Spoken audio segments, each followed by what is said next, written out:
Despite the beautiful view in an extraordinary setting on a charming night, this story is about a virus. An uncommon virus that was now causing problems for our protagonist, who checked several messages on his phone. There were many negative comments about the clinic he managed. He wasn't sure when he had become a practitioner of Korean medicine and didn't believe he was tangled up in debt. The worst happened. People continued to be infected with the virus after visiting the clinic. It wasn't as if he wanted this to happen, it just happened. However, a common occurrence caught his attention. Looking at the ground, he noticed something strange. It was as if the sky were beneath his feet. At that moment, he felt like he was drowning in a deep sea. But not even in his dreams did he think he was about to become a divine doctor in a novel. After being pulled by a mysterious force and a big flash appearing, the life point system was already functioning. When he woke up, he slowly opened his eyes and saw a man. He thought it could be someone from the rescue. In his mind, that person had been sent to save him after he had fallen into the river. He could start again if he was still well. He thought that despite his debts, it was better to be alive. Thus, he told that man that he would be more careful next time, until he noticed he wasn't in a regular hospital. The furniture seemed strange, as if it were part of a Middle Ages movie set. Suddenly, someone, in tears, asked if he could see him. The protagonist was startled by that man's sudden crying, and finding his reaction strange, asked who he was. Sad, the man couldn't believe that now he wasn't even recognized. Beating his chest, he said that despite this, he would continue to serve him and introduced himself as Garden, his personal doctor. The protagonist could barely understand what that man was saying, but asked for some water. Before he even finished talking, a richly decorated cup was already in his hands. He wondered if it was really made of diamonds, as the gold didn't seem to be just a gold plating. He drank the water while looking into a mirror, and when he finally saw his reflection, he almost choked. He didn't recognize the face reflected there. Worried, Garden asked if His Highness was alright, already prepared with a handkerchief to wipe his face. The Korean doctor was now in the body of Rael Magentano, a character from the novel he was reading. Looking again at the reflection in the mirror, he was certain he was the same character from the story he was following. To test if it was real, he got the attention of the man who claimed to be his servant, and to be sure, he asked the man to slap him. Seeing Garden's startled look, the main character decided to slap himself, and he didn't hold back, leaving a mark on his own face. Then, touching his cheek, he realized he had overdone it, and that it was now hurting. With the pain, he was certain he wasn't dreaming. He was indeed royalty. He knew that he was now Crown Prince Rael. Upon reaching this conclusion, his first thought was about the mountain of debt and interest he had left behind. The debts accumulated from the failed clinic no longer existed. Now finally, he could live a life without those hellish worries. With this idea in mind, he jumped on the mattress like a child. However, his behavior alarmed his personal doctor, who began to worry about his mental health. After all that commotion, he noticed that his body was extremely weak. As a doctor, he knew this body was weaker than a person in their 40s, but he didn't understand why, as his appearance in the mirror was of a handsome, healthy man. Moreover, he remembered that, in the first half of the story of the Demon Sword Emperor, the Crown Prince was a secondary character who only appeared for a short period. From a young age, he had been bedridden and at 22, had died. With this memory, he quickly asked his servant how old he was. Upon hearing that he was 21, he nearly had a breakdown. He couldn't believe that he had been reborn young and rich only to live for one more year. This idea distressed him. He hung his head, trying to understand where things went wrong. He thought he could forget about the debts and lead a comfortable life while having a good time as he was the Crown Prince. But only having a year left to live, not even the best treatments of that world could save him. He remembered that Rael had received the blessing of a clergyman countless times, and yet he hadn't survived past half of the story. Now standing in front of the mirror, he called Garden and announced that he had things to do. He requested the servant to bring some needles as much as possible without concern for their size. Night had already fallen over that beautiful royal residence, and he was still trying to figure out what was wrong with that body. He spent a good deal of time in a meditative position, observing his pulse and analyzing the 10 life pulses. He knew that if at least one of them showed abnormal symptoms, it meant that his body was full of internal injuries. He closed his eyes and sighed. Life seemed to be really difficult. Shortly after, Garden came back carrying the needles. The prince asked him to place them on a fabric on top of the bed, and he spent a long time observing them. While he warmed the tip of a needle in a candle, he noticed that his servant was full of doubts. What was he intending to do with those needles? Smiling, he pointed to himself and said he intended to use them on himself. Upon hearing this, Garden was terrified. He thought that the prince had given up on life and desperately clung to his legs, begging him to keep living. The man cried and yelled that the prince was the heir to the imperial throne. But after a while, the prince lost his patience and asked him to stop, explaining that he had good reasons for doing it. He continued heating the tip of the needle and affirmed that, after inserting it into his body, he wanted Garden to trust him. Unable to do anything, The servant only watched the prince do something he couldn't understand, but he didn't dare to disobey. Taking off his shirt, the prince asked Garden not to worry too much. He also assured Garden that he would not regret it. The first needle would be inserted into the most important respiratory organ. He had to be capable of breathing correctly before doing anything else. For that, he had to hit the 12 meridians. The first one was the hand's lung meridian, which, despite its name, was in the shoulder. Since he already knew what he was doing, he pricked the right spot without hesitation. He didn't know if it was because the needle was too big, but he thought it hurt a little. However, shortly after he did this, the pain lessened. A system screen opened before him. His body was reacting positively thanks to his medical skills. His internal organs were being mildly recovered, and he could feel it. It was a huge relief. It was as if his lungs were celebrating, breathing freely again. The sensation was so good that the system rewarded him with 100 HP for recovering his lungs. Looking at the status screen, he could hardly believe what he was seeing. He waved his hand from side to side to see if the status screen would disappear. Since he was the only one who could see it, the man accompanying him believed he was delirious. As he waved his hands in the air, still lying on the bed, he asked Garden if he could also see the status screen. The servant tried to keep his composure, but at a certain point, he found it hard to hide his concern. That was when the prince told him to stop it, explaining that he wasn't insane and was just joking. After ensuring that he was okay, he continued his acupuncture session. The second needle would be to find the Yunnan point, and as soon as he inserted it, he felt an immediate relief in the pressure on his chest. With that, he decided to proceed with the treatment. Despite the slight sting, he moved forward. Meanwhile, Garden, increasingly desperate, was watching the prince prick himself with the needles. Not knowing what to do, the man did the only thing he could. He began to pray frantically, asking heaven for help. Turning around and seeing that scene, the protagonist almost laughed. Even skeptical, he was glad to know that someone cared about him. But he didn't have time for jokes. He still needed to find the Exaby point and some other important points. With each new point hit, new messages appeared in the status window, and his lungs seemed to thank him. However, his joy was short-lived. He was indignant when he read a notification saying his lungs were so relaxed they seemed to be in a massage chair. Why didn't I earn any HP now, he thought, annoyed. In the end, he had to find the Chai's point, which seemed to be the most painful of all, as it required deep stimulation near the nail. However, with that, the acupuncture treatment was completed. Now he could say he was a new man. At least that's how he felt. His lungs seemed like they were dancing out of joy. His euphoria was so great that his body started reacting unexpectedly. His internal organs were in sync with his lungs and seemed to celebrate together. The excitement was so intense that even his large intestine joined in the party, and as a result, he gained 100 HP for recovering his large intestine, in addition to the 200 HP that the lungs had given him. But then something unusual happened. His HP reached a sufficient level to unlock abilities. Upon seeing the notification, the protagonist became ecstatic. It was like a game where one could wield a sword and release a special aura. Without thinking much, he immediately opened the list of available abilities. However, upon looking at the options, his enthusiasm disappeared. It wasn't what he expected. There was no powerful magic or secret sorcery. The available skills were things he was already familiar with. After reflecting a bit, he accepted the reality. He knew that the start of everything was an accurate diagnosis. After all, a correct diagnosis leads to appropriate treatment and the right prescription. Therefore, he chose the skill Pulse Reading, level 1, which cost 500 HP. Now with this skill, he could superficially analyze someone's health condition. To test, he decided to apply it to himself. He closed his eyes and began the pulse reading.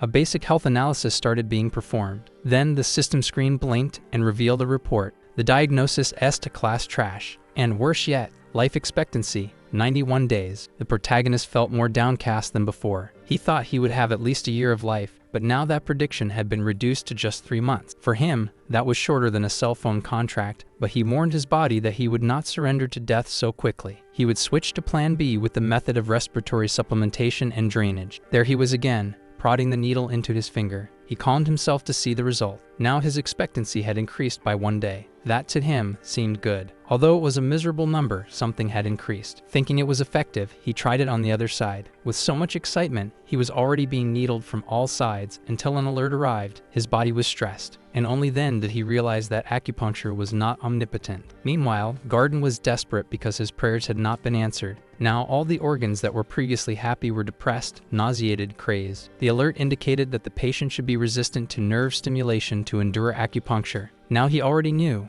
acupuncture worked. The problem was his body, which was very weak. He would need 3 days of rest to start again. According to his own estimates, if he performed acupuncture every 3 days, he would increase his life expectancy by 1 month. However, he needed something faster: consumables, that is, medicines, herbs, and tonics. When his assistant heard that, he almost collapsed and asked if he was sure he was okay. Yet the prince's gaze left no doubt. He had a request. The protagonist wanted to know if the stock of that place had some potential ingredients. The man was doubtful, but the prince was more specific. He wanted to know if there was poison. Garden reluctantly answered yes, and hearing this, the prince began to clap his hands. He also wanted aconitine roots, and the man replied that they had them right there in the palace where they lived. Radiant, the prince asked him to fetch it as quickly as possible, but the man wanted to know what he wanted to do with it. The prince smiled and warned that he was going to eat it. Garden had no more strength to hear such nonsense coming from one mouth. Desperate, he knelt and began to cry again, asking His Highness not to do that. He shouldn't poison himself with food. As much as the protagonist tried to explain that it was part of the treatment,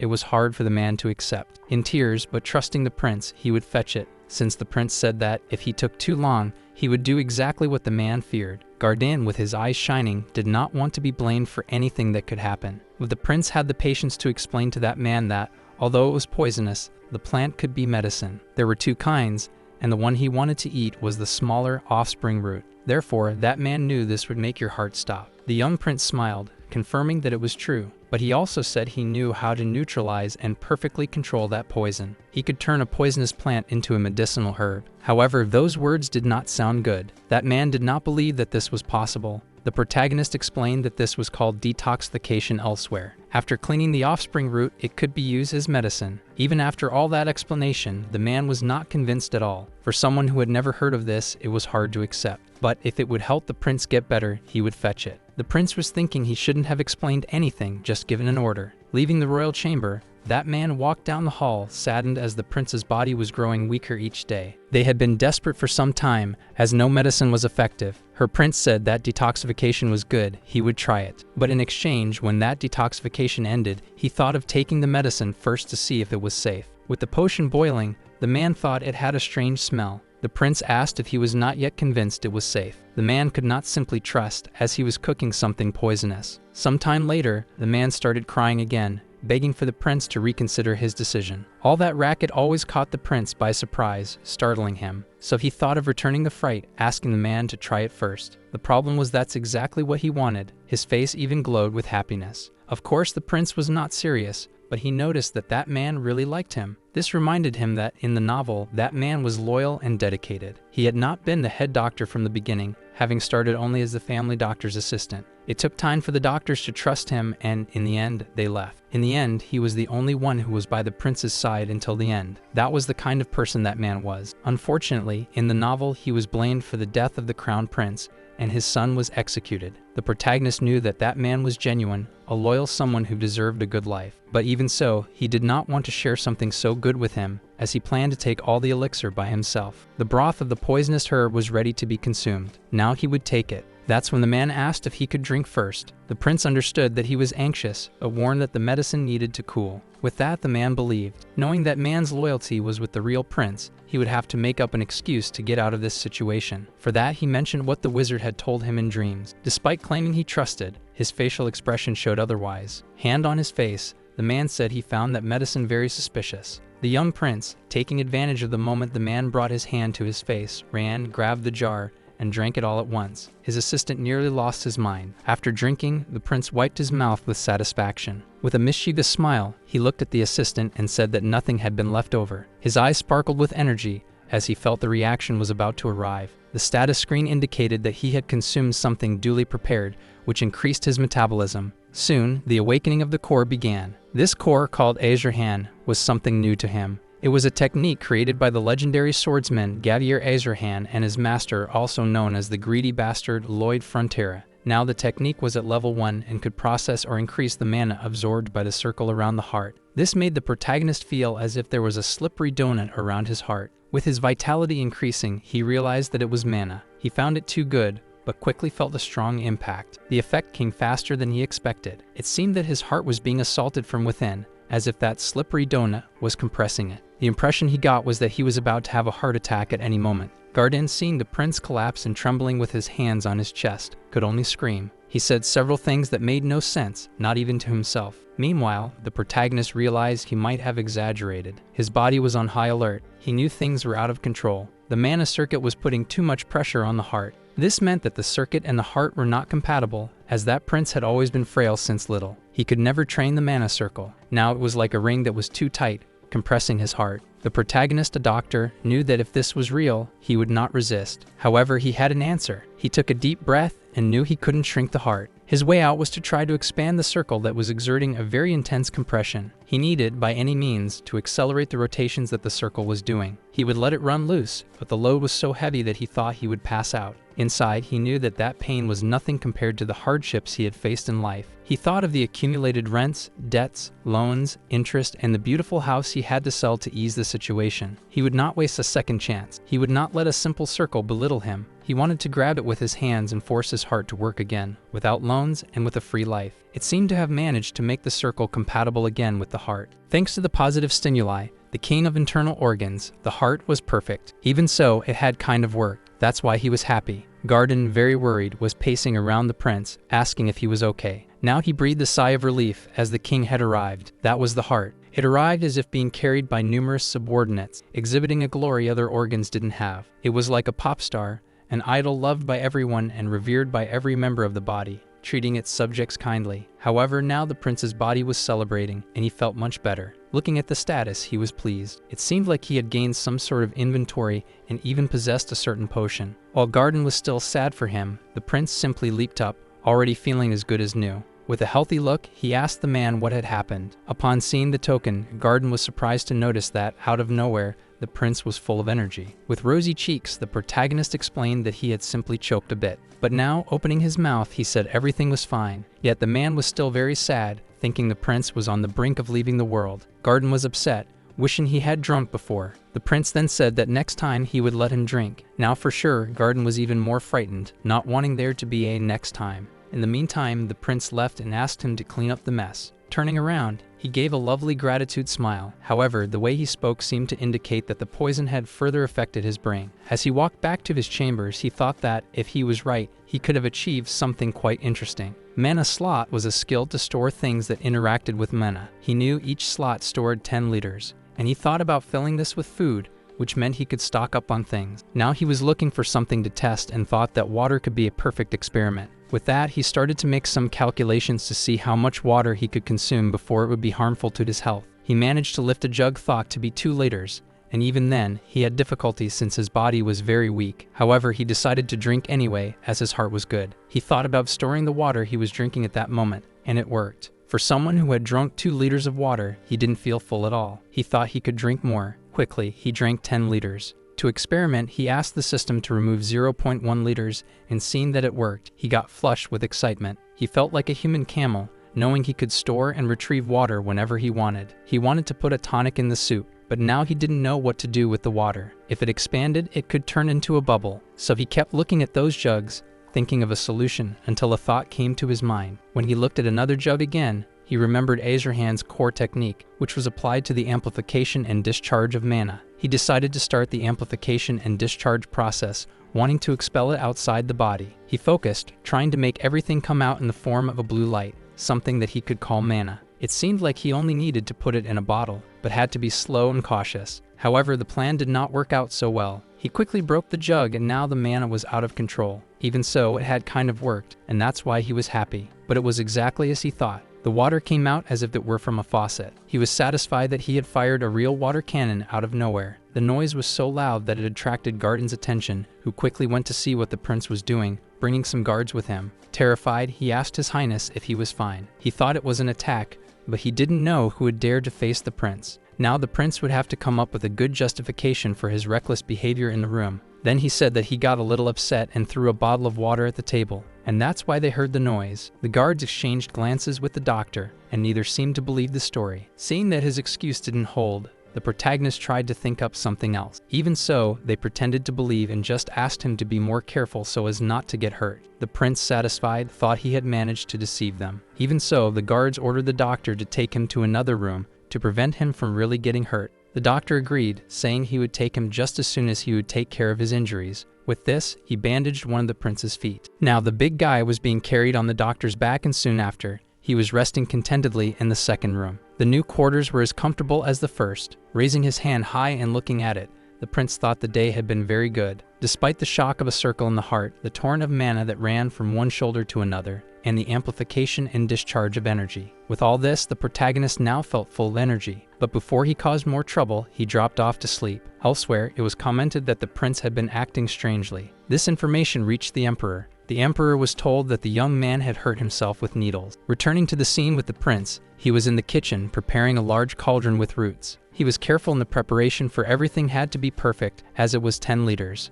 The decoration also had to be well done. To distract the doctor, who was always on his heels, he asked him to leave for a minute. When the man asked why, the protagonist merely imagined that if he saw someone drink 10 liters of soup, he might faint. But the prince only said it would be quick, as he needed to do something alone. The man, suspicious, thought he would drink again and tried to persuade him not to do so. However, the protagonist insisted that it was just a hiccup. The doctor left, but was deeply concerned, even more so when he saw that they had prepared a bucket this time. As much as the prince saw it as an experiment and he was only going to take a sip, the man remained worried. Even so, he could do nothing but obey. After all, he thought only a madman would drink everything at once, and the two laughed a bit at that. As the man was taking too long to leave, the prince had to give him a slight kick to speed up the farewell. Now that he was alone in the kitchen, he could finally taste the 10 liters of soup. This time, the 10 liters did not weigh as much as the first experience, and he managed to drink it all anyway. And as he thought, he was storing each sip he drank. A few minutes later, he had emptied the cauldron. He found the taste to be incredibly delicious this time. Now he just needed to release a bit of soup gradually. For that, he needed a place to train and decided to release just 0.1 liters in the bathroom. It seemed he finally found the right way to control his ability without being reprimanded. As a reward for pleasing the heart, he gained 100 HP. The lungs, in conjunction, gave him 200 more, and the large intestine, satisfied,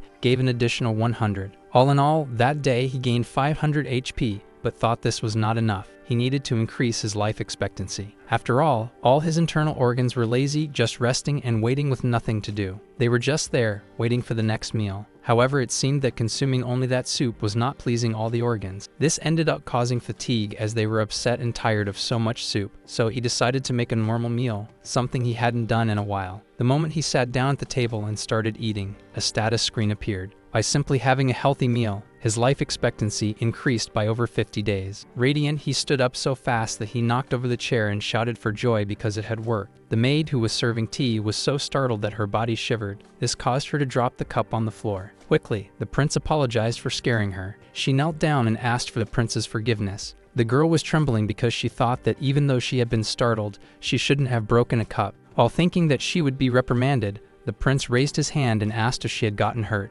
The girl was shaking even more and swore she would never do that again. She said she'd rather receive 100 lashes as last time. The protagonist was taken aback by her statement and asked if he had whipped her before. He hoped her answer was negative. She hesitated and then replied that he hadn't. Relieved, he went on, but then she added that he never personally whipped her. Confused, the prince asked if he had at least ordered someone to do it. The maid affirmed with a nod of her head. She shared that the punishment came after an incident where she spilled a drop of water on his shirt sleeve. At this, the protagonist realized that the crown prince was nothing less than a monster. With this information, he felt very depressed. He asked the girl to finish cleaning and to leave. The young girl was thrilled, as this time, she wouldn't be whipped. She quickly left to fetch something for cleaning. Curious about something, he called for Garden, who appeared almost instantly. He used the excuse of having a foggy memory and asked him to explain the figure he represented to the servants. To prevent Garden from starting to flatter him, he threatened that if he did, he would take all the poison in front of him. The doctor knew he had no choice but to tell the prince everything. So he began by saying that he was generally vicious and cruel. He whipped, slapped, cursed, and put the servants through the worst trials. After all, the prince understood why they pretended to believe that absurd story, because he was nothing more than a spoiled and crazy prince. The question tormenting him was why that doctor wasn't afraid of him, being the closest person to the prince. The doctor replied that it was because he trusted him. He knew the kind of person he really was. With that, he relived a flashback of when he was young and walking in the rain. As he went by, he saw a young man under a tree holding a bird with one hand and using the other to cover it, protecting it from the rain. From that day on, he began to see the true person inside the prince. He began to believe that curing his illness would bring the true prince back to life, and as the prince had already thanked and shown happiness, he believed his trust was working. The protagonist got up and called the doctor knave for appreciating the changes. Then he grabbed a cake and told the doctor that was his reward, and he should eat it. As he looked at the doctor, the protagonist thought he wouldn't let him take the blame for the prince's death. He would get healthy and survive. However, someone shouted, quickly opening the door and calling for the prince. It was a young man looking for the terrified prince, saying that the royal majesty had called for him. Being called by his father, the prince fancied himself in his royal clothes to go see him. On his way there, he seemed confident. Upon arrival, he bowed, remembering the novels he had watched, and greeted the emperor properly. The emperor of the Magentan Empire observed his son's reaction and was in disbelief. He noticed he was using the technique of Azrahan's core, and he did not imagine that the fragile young man could possess such a thing. He also noticed that the prince was nervous, trembling slightly in his presence, yet he thought it was just his imagination. The prince, on the other hand, felt his legs tingling from staying in that position for too long. Then the father asked if he was enjoying living in the annex palace, to which the prince said yes. Next, the emperor wanted to know why his son had pricked himself with a needle before drinking poison. That question caught the protagonist off guard. He was not sure what to answer. The emperor seemed quite upset, as his heir should never commit such a folly. He reminded him that he belonged to the royal family and could never put aside his pride and dignity. The prince just listened in silence. The emperor continued, stating that if he could not bear the weight of the crown due to his health, he should make a wiser decision. The prince looked at the man on the throne and wondered what he meant by a wiser decision. He soon realized that the emperor had called him with a specific purpose and was about to get to the point. Without beating about the bush, the emperor made it clear that he wished him to abdicate his position as crown prince and pass it to his brother, the second prince. For a moment, the protagonist thought he was talking about something else, but kept listening attentively. Then, with a slight smile, he told his father that, with all due respect, he refused. Upon hearing those words, the emperor almost broke the arm of the throne he was sitting on. Taken aback by such indignity, he rose immediately and asked how his son dared to refuse. However, still kneeling, the protagonist calmly replied that yes, he refused. Despite the intense pressure the emperor was exerting, the protagonist would not allow himself to be intimidated. He knew very well the real motive behind that attitude. From the beginning, the emperor didn't even need to consult him to transfer the title. The only reason he did that was to press him to abdicate voluntarily. By doing this, he would acknowledge the superiority of his brother and allow the second prince to be the legitimate heir to the throne. It was a reasonable political move, as in the emperor's eyes, he was weak and unreliable. But that protagonist was not willing to give up without a fight. Trying to compose himself, the emperor warned that he was being kind to his son. He said he didn't know that position meant so much to him, and then questioned if he would only be satisfied after disgracing the royal family. Still kneeling, the protagonist just listened. Inside, he thought that he didn't care about the title in the slightest. He would love to pass on this responsibility to the second prince or anyone else and just enjoy life. But if he accepted the emperor's proposal, that country would go down the drain because of the second prince. The protagonist knew that, in the original work, the second prince was seen as hardworking and competent. However, he ended up causing chaos everywhere. In the end, the second prince was a frustrated regent, unable to deal with the era of chaos. The protagonist knew he couldn't leave something like this in the hands of an incompetent person. So he told his father that yes, he was fragile and sick, but his intelligence and wisdom remained strong. And for this reason, the position of crown prince was not so disposable. What worried him was the prosperity and peace of the imperial family. Hearing these words, the emperor said they were beautiful. The prince, however, assured that they were not just empty words, so he had a proposal. This caught the emperor's attention. The prince wanted to be given a chance to prove which of the two brothers was most worthy of the crown. After a while, the prince returned to his chambers, and the assigned doctor wanted to know what had happened. It was then that the protagonist told him that his father wanted him to give up and hand over the position to the second prince. To the protagonist, they were just words, but to the doctor, it was as if he had received a nuclear bomb. Seeing the doctor's reaction, the prince noted that he had declined the proposal, and, what's more, he had suggested a sword duel against the second prince. Upon hearing this, Garden did not seem well at all. He began packing his bags to leave. Meanwhile, elsewhere, the emperor laughed alone. He was satisfied with the agreement made with the crown prince. The father did not know that the son hid a side unknown to everyone. Therefore, he decided to accept the proposal, as he was curious to see what would happen. Meanwhile, in the prince's chambers, he struggled to prevent the doctor from leaving him. However, the day of the duel finally arrived. Many people were gathered to watch, including the emperor. The audience could hardly wait for the fight to begin, while the protagonist was stretching. Young maidens were almost melting at the sight of the second prince's beauty, and were already imagining that his victory would be spectacular. Seeing his brother stretch like a lizard, the second prince asked what he was doing. He also said that his brother didn't need to duel if he didn't want to. After all, he was already sure of his victory. Hearing this, the protagonist got off the ground and asked if he really believed the victory was assured. The second prince replied with conviction that it wasn't just his opinion. It was the emperor himself who had said the crown prince suggested a duel to give more legitimacy to the throne. But the second prince claimed that the result was already predictable. The protagonist was confident though. Somehow, he believed that he could win the duel. Stretching out his arm, he asked his faithful squire to give him the shield. Everyone watching looked on in surprise. Even the emperor was taken aback to see his eldest son filled with energy. This made even the younger brother anxious. The protagonist's energy exuded pure confidence. As they gathered to watch the duel, some commented that the crown prince was an oddball. They spoke of the advantages the second prince had. In addition to possessing an azure hand core with a circle, he had taken fencing classes from a famous knight. The problem was that not even Grandin believed in the victory of the crown prince. He remembered the moment when the prince had told him about the duel. He said it was best to relax and feel no pressure at all. However, Grandin told the prince he believed in his victory, but the protagonist knew he was blatantly lying. His loyal doctor and squire was always by the prince's side, listening to everything he said. During the conversation, the prince mentioned that if he could withstand 3 blows from the second prince,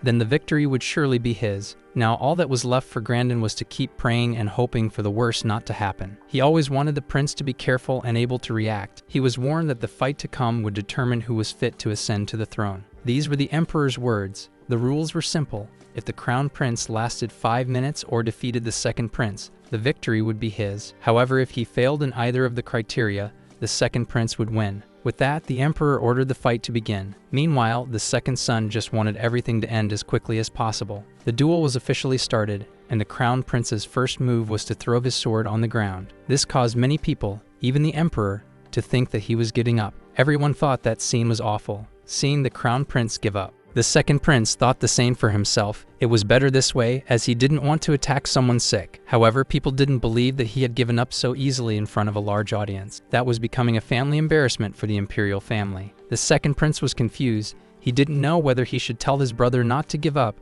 yet at the same time, he knew that he was sick. What no one noticed, though, was that the crown prince still held the shield. This led the second prince to think that he would rather defend than attack. It seemed that his goal was to last 5 minutes. Even so, with a smirk, the second prince pictured ending it quickly. Then he released a large amount of energy. His eyes shone brightly, and in an abrupt move, he lunged at his brother. Like a strike of lightning, he hurled himself against the shield. The impact made the emperor feel proud of his second son. The emperor pictured the crown prince's shield would not have the strength to hold. However, it not only resisted but remained intact. Prince Theodore did not want his brother to be embarrassed. He thought that if he was going to lose, it should be done honorably. But when the dust settled, the reality was different. The protagonist had not even broken a sweat. He wasn't merely resisting, he had blocked a powerful attack. This left several people dumbfounded, and the atmosphere heated up. No one knew for sure whether he really had defended himself. The emperor was anxious, watching the duel from his royal chair. Some commented that the second prince was going easy on the crown prince, as he was gentle. However, the second son knew it wasn't a fluke. Now, overcome with anger, he couldn't lose to someone weak and ill. Therefore, he put even more intent into his sword. Moved by frustration, he struck the shield again, intending to split it in half. The blow was exaggerated, but the protagonist was prepared for this and more. Even so, he was thrown a distance that even the doctor marveled at. It happened quickly, and soon the protagonist was picking himself up, although his head was still a bit confused. Now he felt his arm tingling, but he'd faced much worse situations when he was a cop. That was a breeze. His skills with the shield came from another life, an era incomparable to this one. Yet Prince Theodore kept attacking, increasingly with more hatred and desire to win. What no one knew was that the protagonist's shield absorbed mana far better than he thought. He didn't know what the adversary was plotting, but the second prince would soon find out. Then they both cried out. This was the final move. Theodore jumped high, seeking momentum, to almost reach the sky, and from there he descended with all force. However, the protagonist had trained his legs for many days precisely for this, to withstand that power. His whole body seemed ready to give out, let alone the shield he used was a custom piece, forged by the royal blacksmith. And there was more, the explosive potion for his baby brother. Now he could activate the discharge function. He was willing to release 0.2 liters. His heart was racing, and the energy enveloping the two was intense. That's when the second prince started to feel something strange in his legs. And not only him, all the spectators noticed the same thing. Even the eyes of the emperor, opening wider and wider in the face of the thrilling connect between the two fighters. Theodore didn't know what had happened, but suddenly he felt embarrassed. Now in the midst of the duel, Theodore was disoriented and his legs were a bit shaky. He was sobbing like a drunk, but he didn't know what was happening. Adrian knew perfectly well, as he had already read The Emperor of the Demonic Sword and knew that his brother couldn't even handle a glass of wine. Therefore, he filled his compartment with an explosive cocktail containing 20 types of potent drinks last night. Now his brother was in doubt, as he knew he had hit the shield a little while ago, but something like mana invaded his body, and now he was drunk or hallucinating, but all he needed was to regroup, as he needed to defeat his brother. He was determined to gain the acknowledgement of his father and the applause of thousands of capital citizens. Only then would he be reborn as the proud crown prince for the imperial family, for the empire, and for his brother, whose health was declining. However, he didn't count on the experience of a very wise protagonist. Even if he wanted to win, it would be difficult. Theodore, even drunk, stood firm with the intention to win, and he was getting ready for another blow now. The protagonist didn't know what to do, since his brother had withstood the explosive cocktail. And worst of all, now he was more determined than before, and 5 minutes hadn't even passed yet. However, the prince thought he could go for the second round of the explosive cocktail on his own. He released 0.1 liter of the explosive cocktail and threw it towards his brother, who suddenly felt like he was in a bar alone. With a strange sensation that he had been fighting moments ago, he noticed someone shaking a cocktail shaker. Someone served him the finest nectar, saying that the knight next to him had bought it for him as a gift. When Theodore looked to the side, there was his brother Adrian, sipping a cocktail beside him. With that, the prince turned and shouted, "Cheers." The younger brother suddenly found himself back on the battlefield, with sword in hand, not knowing what he was doing as he had just returned from a hallucinated state. The protagonist simply threw his shield far away, thinking this would make his brother fall faster. He released all the air his breath could muster, expelling the stored liquid completely. In reality, the protagonist knew this could hurt him a little, but he was going to let out everything he had. With his energized hand, he lightly touched his brother, making him feel breathless. That was enough to throw him a certain distance, leaving everyone in disbelief. Even the nobles didn't know what to believe. The emperor squirmed in his royal chair every time something unexpected happened. Not only for the emperor, but for everyone, seeing Adrian with such vigor was surreal. And as agreed, the battle ended with the crown prince's victory. The father could not believe that Adrian, the crown prince, had indeed executed the Ezerhan core technique. Previously, he thought he was mistaken in noticing the boy's technique. Now that the duel had become a buzz, everyone was talking about the clash. Even from a distance, surrounded by so many people, the emperor with his abundance of power could feel the power of his son resonating. Now that everything was over, Adrian felt the responsibility to bring his younger brother back to sanity. He sat on the ground and began to massage the soles of Theodore's feet. When the brother woke up and asked what was happening, Adrian simply responded, "I was purifying the impure mana."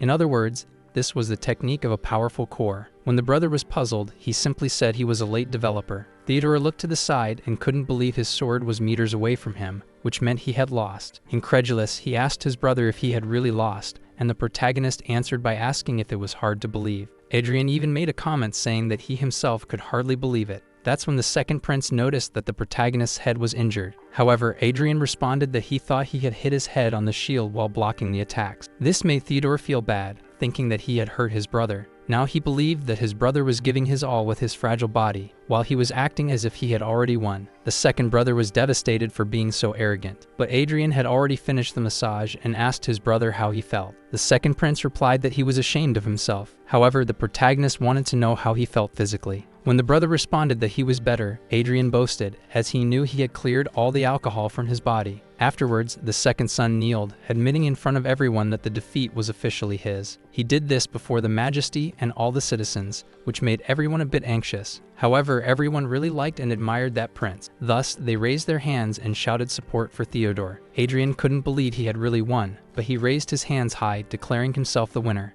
Kind-hearted Garden didn't know how to wipe away so many tears. Even happy, he could hardly believe it, but his greatest joy came when a status screen appeared saying that he had successfully treated someone other than himself. Now he had gained a skill called Medical Life Preservation, which was still at level 1. When he saw this, he jumped for joy. He couldn't believe this had happened to him. However, the estimated increase in life expectancy was very low, only 1 day. He thought that was a nuisance. The protagonist thought he created false hopes for nothing now, by treating patients, he could increase their life expectancy and his own. At that moment, this happened at the right time. He could transport as many tonics as he drank, as long as he wanted, if he were the conductor. He kept feeling as if he were pouring water into a broken jar. But now it seemed to be different as he thought. The emperor asked his son why he seemed so quiet. He was going to ask again if he had used the core technique in that fight. However, the protagonist was very honest and admitted he had used it. The father questioned where he had learned that technique. His son said he wasn't quite sure, confounding the father. The protagonist was honest in telling the majesty that he had no idea, since he couldn't tell he gained skills by stabbing himself with a needle.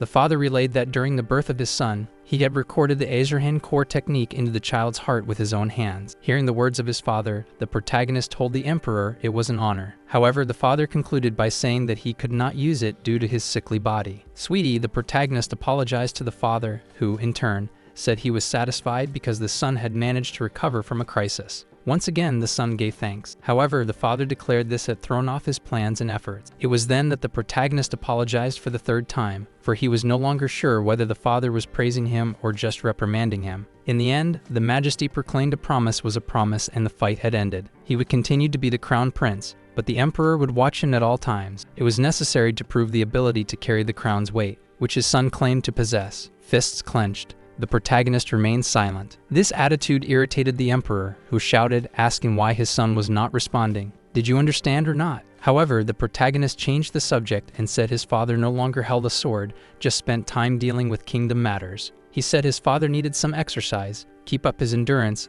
and stretch his stiff muscles. He even gave the father a lesson, saying he needed to increase his vegetable intake. The father, flabbergasted, asked who his son thought he was to get advice. The young man, very astute, said he was only saying all that as a precaution. From the arena, we're led to a road through a forest now. The emperor was in a carriage being transported somewhere. The emperor was quite agitated that his son had managed to dodge the question about the technique. He could hardly believe that his son had used the technique so skillfully, given his sickly physique. His thoughts spun. He thought perhaps his son was desperate, having lost his mother at birth. He had always been the sickly son. The father had set expectations for him several times, only to be disappointed. But that day, he proved he was different, and this brought a glimmer of hope back to the father. The emperor was heartbroken once again. Meanwhile, in the carriage, the protagonist too was lost in thought. He remembered his real father. Back in Korea, his father had had a stroke. He remembered skipping some classes to go out and play.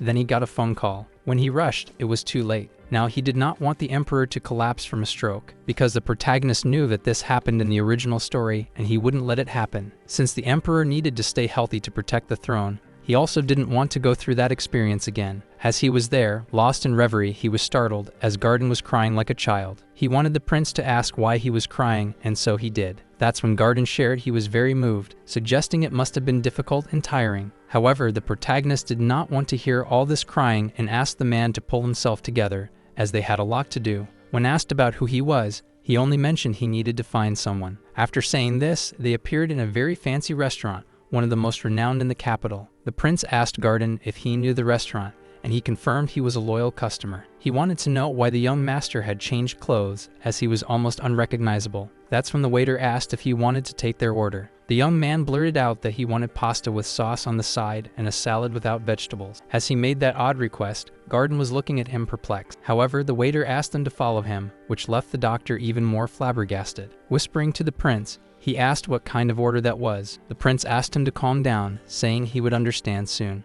When they got to the right place, the waiter asked them to go down the stairs. Who could imagine such a place existed within the restaurant? The worst part was that Garden had no clue how the prince knew about that place. The protagonist was already relieved, as everything was happening according to the work he had followed. While his friend was asking what kind of place it was and what they were doing there, the young man said he was going to collect exorbitant treatment fees, which left the man even more confused. Choosing a strange place, he said he was looking for someone and asked if Garden had ever heard of Damian. It was then that, upon arriving at the location, the young man opened the window and was already in a different lobby. Looking down, he saw people fighting. It seemed something clandestine. Pierrot Garden was terrified, as he didn't know that the prince frequented places like that. The protagonist told him that he had already mentioned that the place was secret, and now he just needed to find Damian. It was when he spotted a large man full of scars, but he was not sure if it was really him. Pierrot Garden thought that man was very big and strong, but the young protagonist said it did not seem to be him. A silhouette was shown, and someone appeared thus. The prince found who he was looking for. He knew that this was the true protagonist of the story,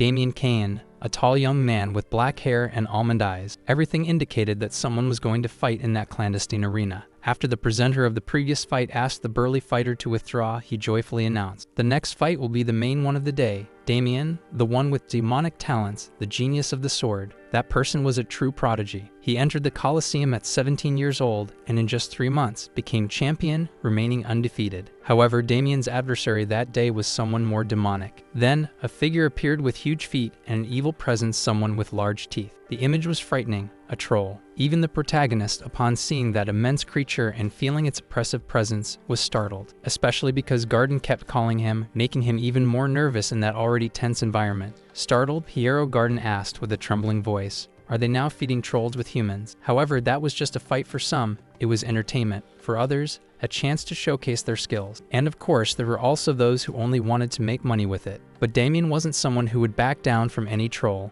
Despite the monster being fierce and trying to use its gigantic body to hit him, Damian easily dodged. The fight seemed to be heading for a predictable conclusion since he had never been defeated. As soon as Damian pulled his sword, the battle against the troll came to an end. With a single blow, he cleaved the monster in half, leaving it in 2 parts on the ground. Even those who were accustomed to the various fights in the Colosseum were surprised. But in the end, that's what they were there for. Soon, the crowd started shouting Damian's name, celebrating another of his victories. While the fight came to an end, and Damian left the arena, Piero Garden was trembling next to the protagonist. He couldn't understand how Damian could be more monstrous than the monster itself. The protagonist, observing the warrior leave the arena, thought, "That's why he's the protagonist of this story." There was no one comparable to Javier, the master known as the strongest swordsman in history. The protagonist asked Garden to stay quiet and just follow him. Surely he would try to talk to Damian. However, upon arriving at the dressing room where he was, a guard posted at the door stopped them. With hostility, the guard asked, "Who were they?" But receiving a generous bar of gold, his face completely changed. Without further questions, he allowed the protagonist to go in and talk to Damian.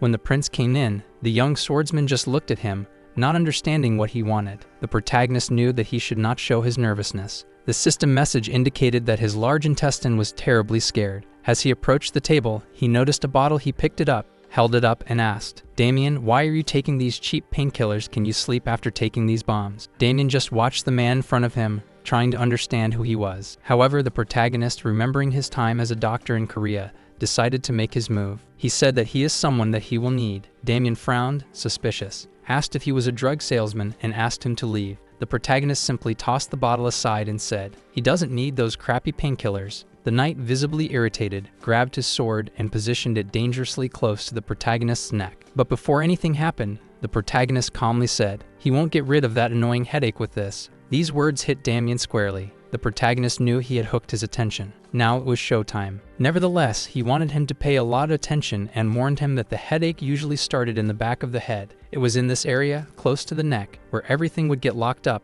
causing tingling and pain. He also mentioned that the areas around the back of his head and shoulders would become tense. After this small lesson, he approached the boy even closer, wanting to know what he was thinking. However, he continued to explain that the pain would get worse, spreading to the sides of the head, the forehead, and between the eyes. In addition, he would get goosebumps, start to sweat like crazy, and feel his eyes hurting as if they were going to pop out. The strangest thing was that the pain came in waves and then eased, repeating itself like an endless cycle. With all the theatrical drama, the protagonist stated that this drove people insane. He continued saying that it was a real hell. It seemed to be ending, but the torture never stopped. With all that, he had already caught the man's attention, who was now tired of listening and started thinking whether he should just eliminate him. However, that man in front of him would not shut up and still said that he was a lamentable bull. After hearing all those things, Damian finally wanted to know who he was. Smiling, the protagonist revealed himself to be the crown prince. Even so, Damian grabbed his sword, convinced that this guy was just mocking him. The protagonist, realizing that he wouldn't believe him, changed his approach and said he was joking.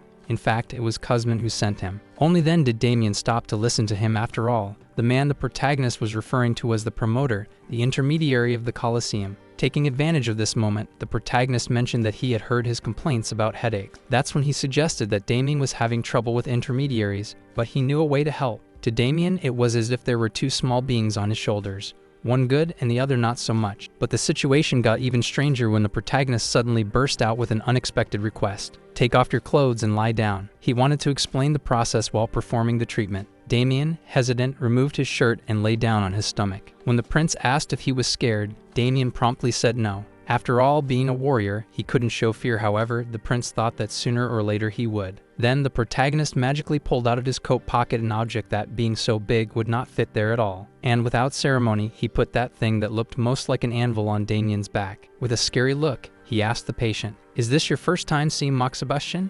After asking this, with a torch in his hand, the prince set fire to what was on the warrior's back. And just when Damian was going to say that the treatment didn't scare him, he just felt his back catching fire. He let out a roar so fierce that even the people outside the guard and Piero Garden were scared. Meanwhile, the protagonist, inside the room, burst into laughter, thinking that the warrior had turned into a real crybaby, trembling and throwing a tantrum. The prince, better analyzing Damian's body, noticed a mark and began to believe that's why he couldn't leave the underworld. That curse mark activated when the blood began to circulate intensely, especially during complicated fights in the Colosseum. This meant that he would feel extreme pain every time he fought. To withstand this pain, Damian was buying painkillers with the money he borrowed from the intermediary. Thus, he ended up trapped in a vicious cycle, fighting to pay for medicine and taking medicine to keep fighting. The protagonist then was using hellish heat to burn that mark first. He needed to cure the real protagonist of the work, the strongest man of that world, to keep him at his side. Additionally, if he also cured other gladiators, he would earn extra lives. This could be useful in the future. While he was reflecting on this, Damian continued suffering from the treatment. Suddenly, looking to the side, he seemed to have found what he was looking for. He reported the discovery to the prince. The prince decided to personally verify if the information was correct in front of him.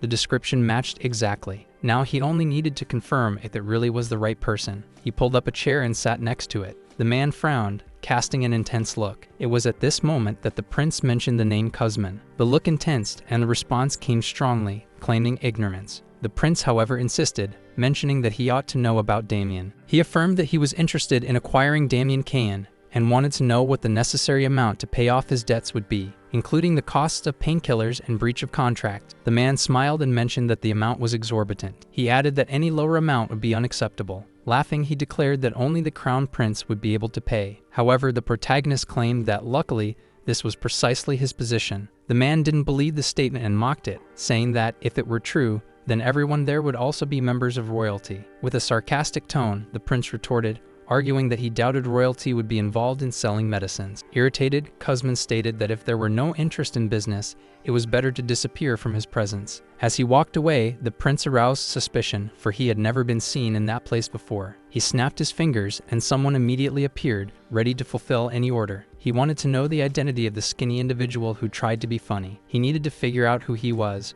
whether he already worked at the Colosseum or was hired by others. He made it clear that if an incentive was needed, it could be arranged. He also mentioned that if it became a problem, he could be discarded without a trace. However, an hour later, unexpected news left the man terrified. The person in charge of the most delicate tasks appeared completely desolate. Not understanding the reason for his state, he observed the scene carefully. It was then that the prince returned, accompanied by his royal guard. He removed the wig that hid his hair and displayed the royal family's crest. The onlookers screamed, announcing that a secret royal inspection was underway at the Colosseum. Now the young man revealed a crest that granted him total authority within that area. We will go back an hour in the events to understand better. The prince warned Garden that they should relax since they were merely walking. However, scratching his head, the man warned he had never been stalked before. However, the protagonist already knew this would happen. When he threatened the Colosseum's middleman, he sent someone. This someone was now following the two. As always, the henchman had the responsibility to deprive anyone of sleep, and that's exactly why the prince deliberately drew close to him.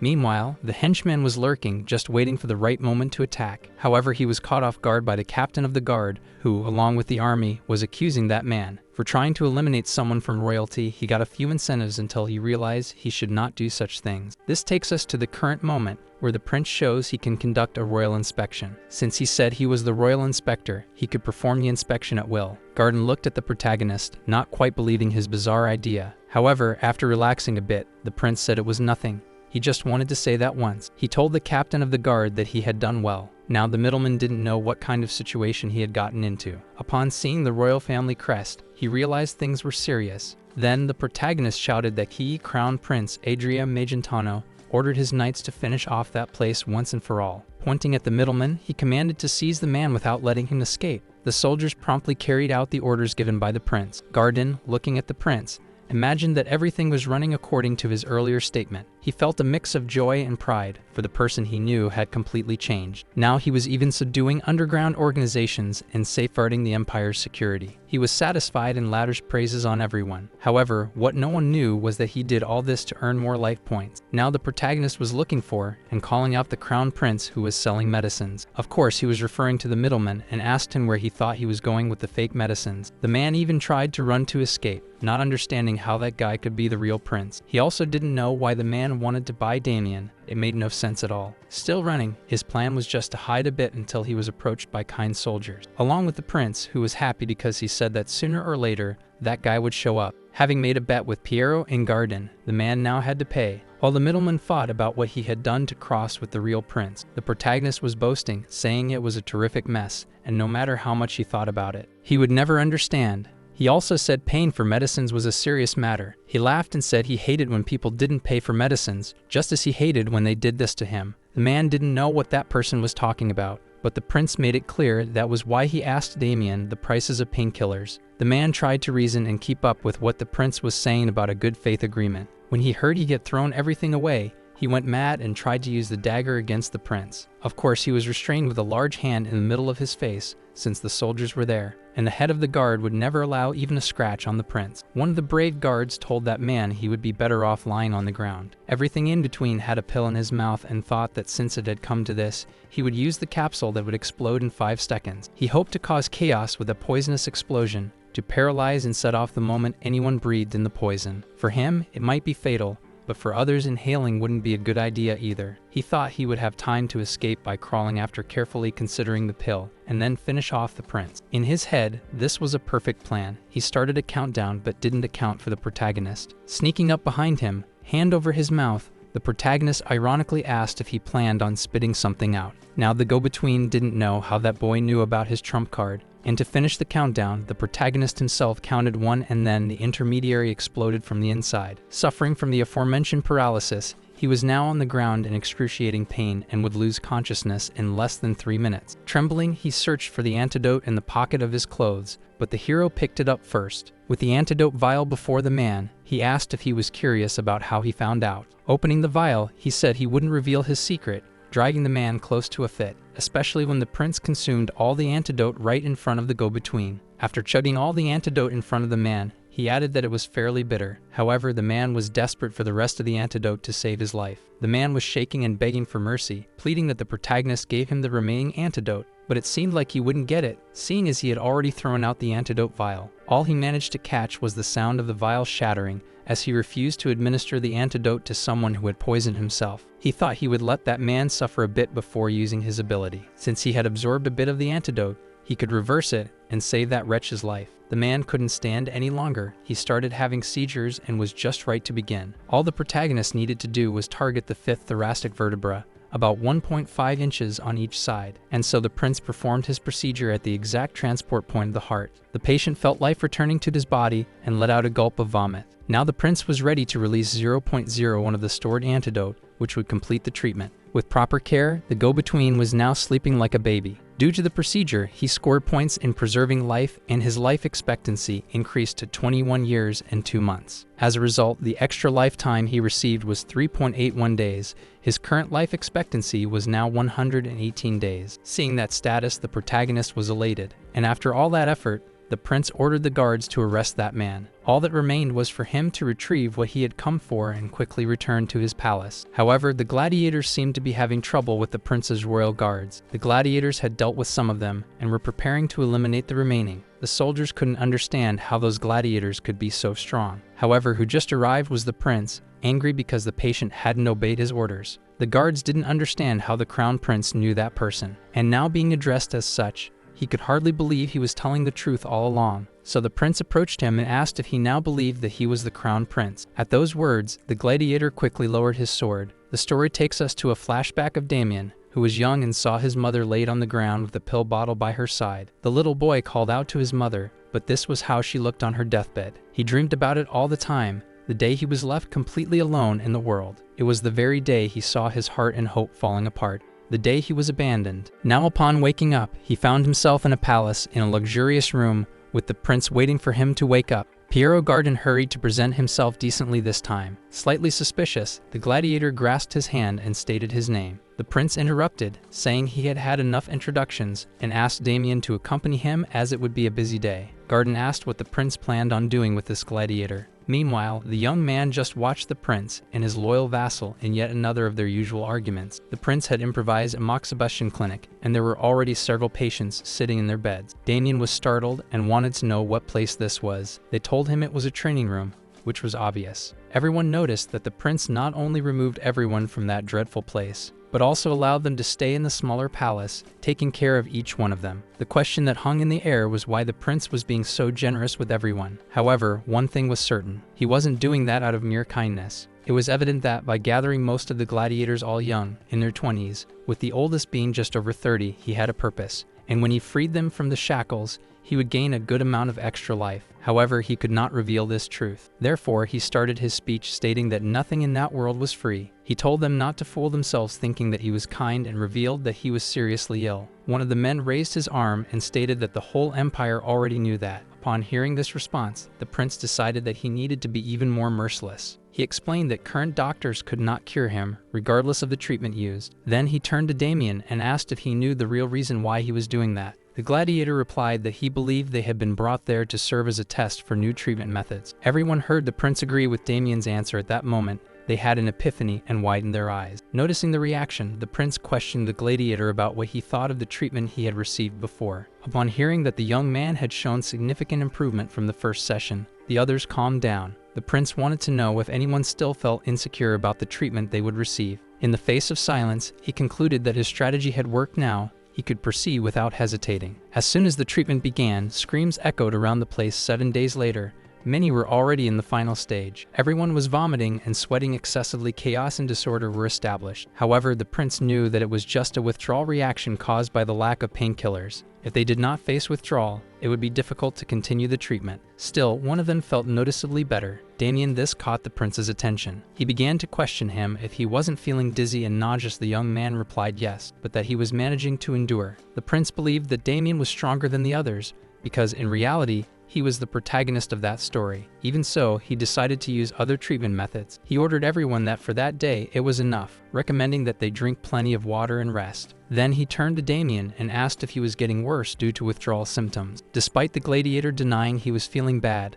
the prince insisted he lie down. He informed that he would test a new treatment, and at that moment, showed him a sharp needle. The prince was not sure if acupuncture would solve the problem in that case, but as Damian had been taking painkillers longer than the others, it was necessary to try something different. He decided to start by applying pressure near the stomach, and for that, he pressed the gladiator's toenail. Soon, he noticed a new reaction in Damian after the acupuncture. However, the man began to feel intense pain and screamed. He entered a state of such unreal euphoria that, on impulse, he grabbed the prince with both hands around his neck. The man was out of control, holding the protagonist with his legs and with his hands around his neck. He squeezed so much that the prince couldn't call for help and was already turning red. At the right time, the friendly gladiator came and, with a good blow, knocked out Sergio, freeing the prince. Then he asked the prince how he was feeling. The prince, thanking him for being saved, said he was fine. The protagonist knew that Sergio didn't do that on purpose. It was withdrawal symptoms, something hard to deal with. He looked at Sergio passed out on the floor and thought that everything happened because of a single stimulus. Now he knew that to solve the problem, he would need a much finer needle. He had a letter in his hands from the royal blacksmith, warning that following orders he could forge a needle as thin as a thread. However, he did not guarantee getting several of the same size. It would be easier if the prince looked for a dwarf craftsman. After reading the letter, he took a deep breath. He was running out of time, and the withdrawal symptoms would only get worse. He didn't know what else to do to worsen. His internal organs detected the stress. Stress was the cause of most diseases. That's why his internal organs were advising to solve it. His lungs and heart were giving a warning. The large intestine as well. The status screen message alerted that he had already received the guide on how to use the HP N1. By spending the HPs he received, he could unlock skills or summon monsters. He chose to activate the invocation hook. With this, a powerful monster with a strong personality would appear. He had the option to accept or not, but decided to take the risk. It was something similar to roulette. Luck was everything he had. He could also indicate a desired quality for the summoned monsters. The protagonist quickly said that he wanted a monster with many fine needles, a summoning that would produce loads of needles. His information or request was recorded. Now there were 3 boxes and he could choose one. Candidate number 1, A pig that knew how to say wink, candidate number 2. An iron feces discharge, candidate number 3. A kind of big *** cactus. He was also warned that among the 3 candidates, one had 100% of his request, another 50%, and one had 0%. He thought for a while, then thought for even longer. It was already enough time that he was thinking, until he got upset because his heart almost exploded from so much frustration. Should he choose the cactus or something else? In the end, the protagonist chose the biggish *** cactus and asked many times and thought that it would be the right choice. Out of the box came a very cute little animal. When he picked it up, it hurt because it was a hedgehog. The tip was that it could change its size with sunflower seeds. When the prince put the little one in his hand, he seemed the most chubby and cute thing. The best part, it already came with its own sunflower seeds, one red and one blue, each with a purpose. It also had a kind of infinite spines that were part of its armor. If one was pulled out, another would grow in its place. Furthermore, it could also turn into a hedgehog ball and start spinning. The protagonist already knew that, involving the hedgehog, everything would involve pricks. Getting close to the hedgehog and being kind, he asked if he could pull out some spines. First, he wanted to know if such practice would cause pain in the animal. If it would not, he asked for a needle of each color. He found out that white caused a mild pain, brown was painful and stung, black hurt a lot. But he did not want to test it on himself. He would do that with someone someday. He was satisfied because now he had that little animal. His clinic could now continue with the procedures. When Garden saw the hedgehog on the prince's shoulder, he found it strange. The prince informed him that this was the thorn. The man wanted to know where he found that little thing. After a brief discourse, he told things that the man did not understand, but he could ask the hedgehog. Garden found the prince's behavior more and more strange, but he was satisfied. 300 years ago, the brilliant engineer had a hamster and a snake, as well as other summoned monsters. On rare occasions, the summoned monsters appeared to the chosen people and volunteered to help for the rest of their lives. Those were truly rare and mysterious beings. As he left, his assistant was thinking about these things. As soon as Acerta woke him up, he apologized to the prince. He told that he had committed a crime, that he deserved severe punishment. Smiling, he asked him to forget. Now it seemed that he felt nothing, no matter how many needles were used. Then the man did not feel that he was all pricked, arm, leg, nail, and he had also done acupuncture on the others, and everything was going smoothly. However, life preservation in medicine had increased. Now his lifespan was 171 days. He seemed like a madman vibrating there, in the center of everyone, for only he knew that one of his skills had leveled up. Damian seemed annoyed by the prince being so happy, since he had not done anything. He thought it could be because of their recovery. It was clear that he did not know that he was doing this just for him. Or maybe all the gladiators felt much better. They were already detoxified and free from the Colosseum. While the emperor was drinking tea, the prince's hair report update was taking place. The man was reporting that 2 days ago, 14 gladiators were the prince's bodyguards. The emperor was listening to everything. The man was saying that they are now called special royal guards, and they were given orders to be by the prince's side all the time. The emperor wanted to know what his son was giving in return. He explained what a contract was, with wages and other benefits. The father did not understand the son, who was sick all the time. Now he had a squad of gladiators. Smiling, he thought his son was getting interesting. He also told that he himself gathered all the services and bodyguards of the Sai Palace, and started to prick them all with needles, without mercy. This caused the emperor to be speechless. The prince, while performing acupuncture on all the inhabitants of the castle, wished to know the general opinion about the level of pain experienced during the treatment. Not even the royal guards escaped the sessions conducted by the protagonist. He showed increasing satisfaction, having already treated almost everyone. A queue was forming, and he called the next ones for the session. The initiative began the day before, when he was in the garden observing. It was at this moment that he saw the gladiator and wished to know if he felt better after the acupuncture. The young man responded that he still felt a slight discomfort. The protagonist showed dismay at hearing this. However, he clarified that there would be no need to continue that treatment. The gladiator, surprised, listened attentively. The prince explained that the phase of moxibustion had been completed, as the young man was fully recovered. In addition, he had already proven the effectiveness of the treatment and completed the experiments. Used to the treatment, the gladiator remained silent, merely expressing thanks. Shortly before saying goodbye, the prince informed them that he would still need them quickly. He revealed his plans to the gladiators. He explained that he desired their sword skills, with no intention of sending them elsewhere. Recognizing the talent they possessed, he offered them the role of personal bodyguards. He stressed that this was not a request out of gratitude, friendship, or loyalty. There would be payment, time off, and benefits. Observing the youth in front of him, he perceived that soon Damian would become an expert in fencing. He would also quickly pass through the stage known as the Swordmaster Syndrome, in which the senses become incredibly sharp. To ensure their stay, he drafted a realistic agreement, highlighting all the benefits while the gladiator just listened. He included benefits such as freedom of movement, but there were others listening attentively. He knew that the proposal would hardly be refused. Shortly after, others emerged from the vegetation and requested the same opportunity. Initially, he intended to only hire the genius swordsmen, but facing the collective excitement, he decided to include them all. The motivation was beyond the desire to protect him. The payment and benefits also attracted interest, and he did not want to lose valuable talents. The prince was aware that these men did not usually talk about loyalty, but harbored resentments. He realized that it could be a good strategy to form a private and exclusive military force. Everyone celebrated noisily. They were now part of a private bodyguard group known as GRE. As Euphoria took over, the friend gladiator just watched. The prince, meanwhile, reflected on the need to heal them completely. Regaining vitality was essential, but with his frail physical condition, he could not go out in search of patients. Observing the immense palace, he had a brilliant idea.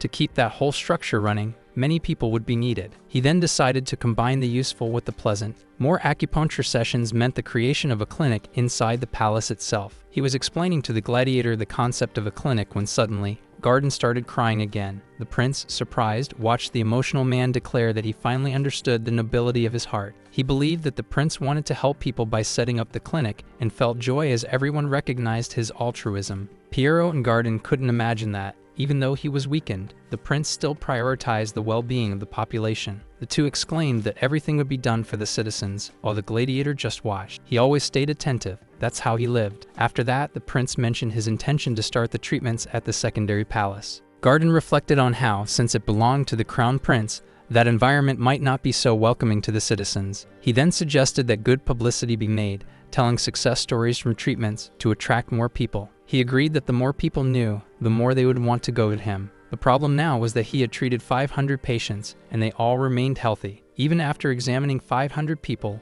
only 2 days of life were gained. It would be necessary to find a patient with a severe condition. At that moment, an idea arose. There was the information of all 500 people. The new idea was to analyze the list of family members, considering age, diseases, and gender. The prince was thinking about his employees from the secondary palace. While they remained healthy, their families perhaps were not in the same condition. He flipped through the records in search of someone severely ill among the relatives. With that, he spent a long time examining the documents without success. He was about to lose hope. He could not understand why even members of the palace families remained in good health. There were only 10 pages left. When Damian arrived, he showed deep disappointment towards the prince. Piero Garden could hardly believe that this young man, always so quiet, was now expressing his indignation. He was sincere in questioning whether the patients were viewed only as tools. This frightened the prince. The young man continued, arguing that if the goal was to get good testimonials, it would make sense to seek the largest possible number of patients. Now, however, he seemed to be looking for someone in a terminal condition. Garden showed great irritation, questioning how one could doubt the principles of the prince. The protagonist nervously laughed after hearing the man trying to defend him, stating that he himself was almost dying. Laughing heartily, he declared that the young man was not entirely wrong. In response to the prince's words, Garden decided to apologize to the gladiator. The latter, in turn, remained furious, asserting that the prince should not act in such a way. How could he embarrass a loyal subordinate who was trying to defend him? Suddenly, the situation changed, and Garden claimed that he couldn't be so harsh with the prince. Upset, the protagonist expelled the two from there, as he needed to be alone to examine the remaining 10 pages. Hoping to find someone genuinely ill, one of them caught his eye. The format resembled more of a letter. The person began by saying that they had an 8-year-old brother who, once or twice a month, began to tremble uncontrollably. The girl reported that during these episodes he would foam at the mouth, as if he was being possessed by something unknown. Everyone had taken him to various doctors, but no one could discover the cause. Some suggested it might be related to occult forces. Having found his victim, patient, he asks his maid to bring the brother to see him. Upon arrival, the child seemed normal. His name was George, a small and red-haired child. The prince soon crouched down to George's level, who came to converse with him to seek a diagnosis. To begin, he asked the boy to call him Idria, then the boy would lose a little shyness. He knew the correct way to make a young patient feel a little calmer, then he began to do sort of a magic trick. In the end, revealing a candy, the child's eyes sparkled besides a magician. The prince was handing out candies. It was a gift as if he wanted to please the child, but for a brief moment joy passed, and he began to feel fear. After lowering his head, the protagonist wanted to know from the child what was the boy said that he could not let it touch him. The prince wanted to know why, and the lad said he was cursed with the evil spirit. That was the reason why the other children always teased him, saying that he was strange. The prince tried to calm the child by saying that none of this was true. The child told that he had fought with colleagues the day before because they tried to imitate him, and he said he felt a little weird. The prince asked if it was sudden. The child confirmed. He also said that sometimes he felt strange sensations out of nowhere, as if his body began to tremble and also became numb, getting to fall to the ground and the sky getting farther away. He reported hearing weird sounds, and when he woke up he wasn't able to get up.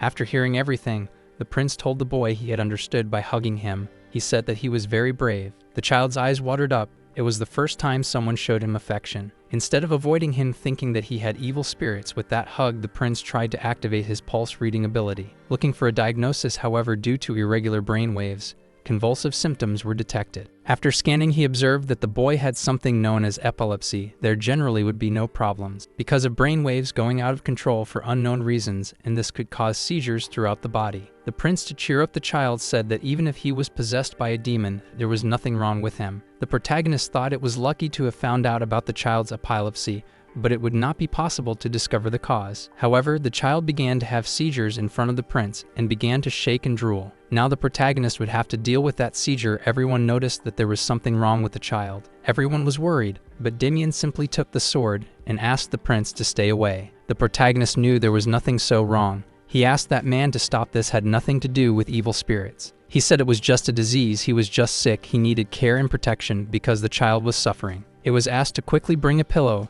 After that, he placed the child on the pillow to suffer less. Seeing that the child was also drooling while convulsing, Garden asked if he could wipe with a towel. The prince said that he was not drooling and the muscles of his mouth were having spasms, and if something went wrong, he could bite the towel. At the moment, there wasn't much to do. All that was left was to help after the seizure passed. Still, the prince noticed that a light was radiating from him, and he began to feel mana coming out of the child. He thought he could use the core technique, since he was very sensitive to the flow of mana. Being sure of himself, the prince placed his hand on the child to discover the cause of the epilepsy, using his own core. Now he seemed to see where the cause was, as if he was inside the disease itself. However, he needed to focus, as an opportunity like that didn't always come along. He had to find the cause as soon as possible. Wandering through the disease, he thought it might be the spinal cord nerve, perhaps the cranial nerve. He was beginning to tire, and he fought with himself to gather energy to help the child. He asked his heart to endure a little more. Because of this, he began to run, thinking he was seeing where the mistake lay. It was the vagus nerve, and it was the cause. The erroneous signal occurring in the nerve was triggering the seizures. He asked for them to bring a blanket and cover the child. He needed to rest, asking for no one to interrupt his sleep. Sweating and showing fatigue, the prince asked for no loud noises, and about to give further instructions, his body could take no more, and because of this, he fainted. People around commented that he had fainted from so much exhaustion. However, all the prince thought was what a relief it was to have found the cause. As time passed, the night came and the prince woke up realizing he was in bed and concluded he had fainted. Damian, who was by his side all the time, watched as he woke up and managed to startle the prince. He asked how long he had slept. He had slept until midday, and he was still worried about the child. He was told that the child took a long time to wake up. The prince thought it was normal, due to exhaustion. Even though he was weak, he stood up. He was already happy, because what he saw was better than any scan or x-ray. Now with what he had discovered, he could finally treat the vagus nerve, and the cause only had one method of treatment. It was the stimulation of the vagus nerve. The gladiator was worried about the prince, who was leaving in the middle of the night. However, the prince had never been so satisfied, for he was going to truly cure someone. Pleased, the prince notified the gladiator that he was going to be struck by lightning. Having said that, he left to exit the castle, and the guards were startled when they saw the prince and his special bodyguard. At first, they noticed the two, but when the prince thanked them for their hard work and asked to be taken to Mr. Zenetz's room, they complied promptly. Quickly, those guards followed orders, and the prince and his special bodyguard were on their way. They woke up the lord in the middle of the night, who was startled to see the prince at that moment. That was Zenetz, the official palace mage. Stroking his hair, the prince apologized for the intrusion, but he needed something urgently. He couldn't wait. He needed to be struck in the back by lightning. The mage looked at him incredulously at first, thought the prince was joking. But the day before, someone had brought the report, as always, and the emperor was curious to know if his son was still doing strange things. He was worried about the unusual things his son was up to. That's why he wanted to ask a favor of the mage, as he remembered the conversation with his majesty. The prince was shaking him. He wanted to be struck by lightning on his back as soon as possible. The mage thought he had gone mad, and this time, there was no going back. Upset, he asked why he would do such a thing. The prince said it was just to keep the lightning constant for 3 hours without a break. Even though the mage explained that lightning magic was very inherent and destructive, since it was something from nature, the prince was not convinced. His request was like asking someone to drive at 30 kilometers per hour for 3 hours. But the prince explained that's why he'd come to him, only he had exceptional mana control. And then he began to flatter the mage, saying he was the best in the entire empire. All his internal organs screamed that this mage was the best. The guards, seeing the prince extremely excited, just watched. Inside, the mage was already beginning to like the idea of accepting that challenge. The problem was if the emperor got angry, but the prince said all the guards were witnesses, that he was the one who asked. He made it clear to the mage that he was not plotting anything. He just needed to save someone. So the mage decided to help and asked when he wanted to start. The young man said it was right then. Zanetz grabbed the staff.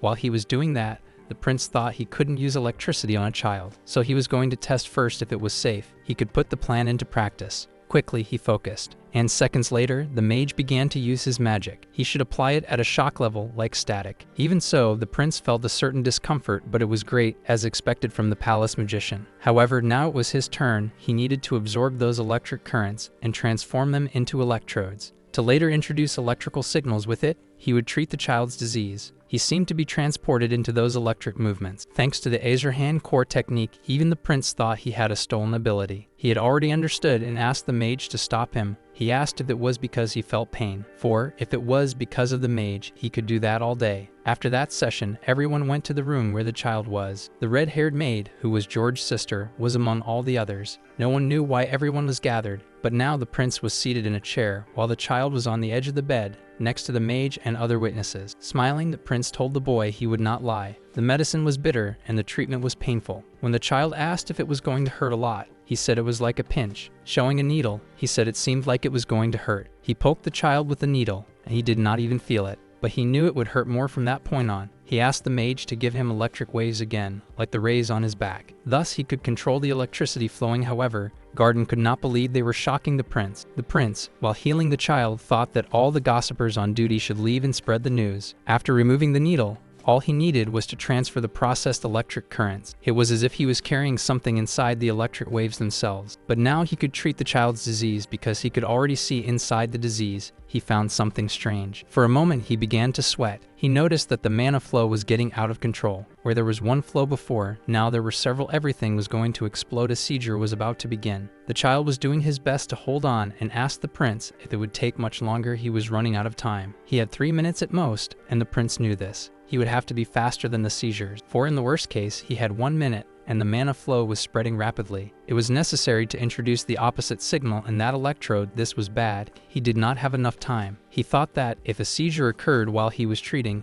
people would spread bad rumors. And so he was not sure if he would get another chance. A sick person like him did not have time to be negligent. For this reason, he asked the mage to increase the power of the ray magic to 3 times the current level. The mage hesitated, as he knew that this could cause serious complications. However, the prince was pleading. The mage warned it would hurt a lot, but the prince did not care anymore. The mage just obeyed the prince's order. The prince was now almost red with pain, but he could not give up. There were 10 seconds left until the seizure. He needed to absorb more mana and process all that very quickly. Upon finding the carotid, he jumped and patched it up with electrodes. With the electric tape, he was trying to correct the places where the mana flow was leaking. The places were almost all bandaged. However, there was still one left, and the child began to choke and drool. It seemed like an endless countdown. Everyone was anxious, including George's sister. When it seemed like there was no more time, the prince jumped in his last second and performed a feat. The feat he did was epic. When it seemed like everything would go wrong, and already on the countdown to 0, he managed to finish the treatment and remove the needle from the child's neck in time. What seemed like it was going to go very wrong resulted in the cure of that child. Happy with his results, the prince asked the child if he was feeling well. In the room, the mage was already exhausted from having to triple the power he was using. George's sister, upon seeing that he was about to start convulsing and suddenly stopped, was astonished. While the prince thought it was a Lilo,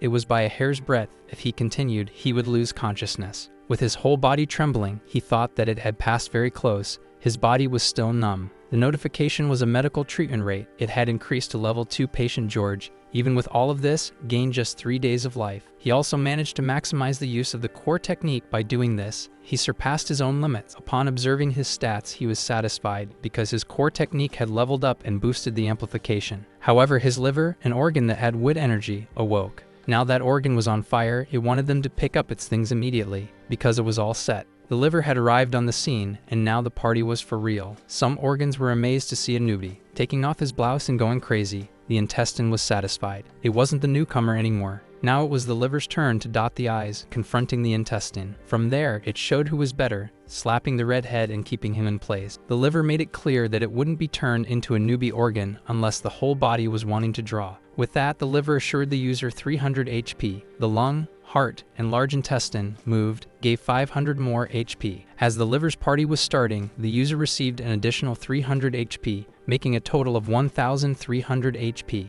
The prince was satisfied, now having another internal organ joining the party. He would be able to gain more HP from this point forward. He decided to check his status to see if anything else was amiss. However, everything was interrupted by little George. He wanted to know if he was ready to move on or if there was still something wrong with him. The protagonist, being kind to the child, said there was nothing wrong, and now he could live a normal life without feeling strange. He had to go, as the child would be fine from then on, and for the rest of his life, George could hardly believe the miracle. He wouldn't feel pain anymore, the prince assured, claiming George could take his place of prince. The sister, in tears, could hardly believe that George, her little brother, was freed from that damned disease. The girl now seemed full of energy and happiness. The siblings hugged and radiated joy. Crossing his arms, the protagonist thought that this was truly a successful masterpiece. Looking at everyone in tears, he thought everyone should spread the good news of his deeds. The prince thought that this way a crowd of people would arrive, and he would have a long and healthy life ahead of him. However, he started to feel dizzy, and his blurred vision slowly faded.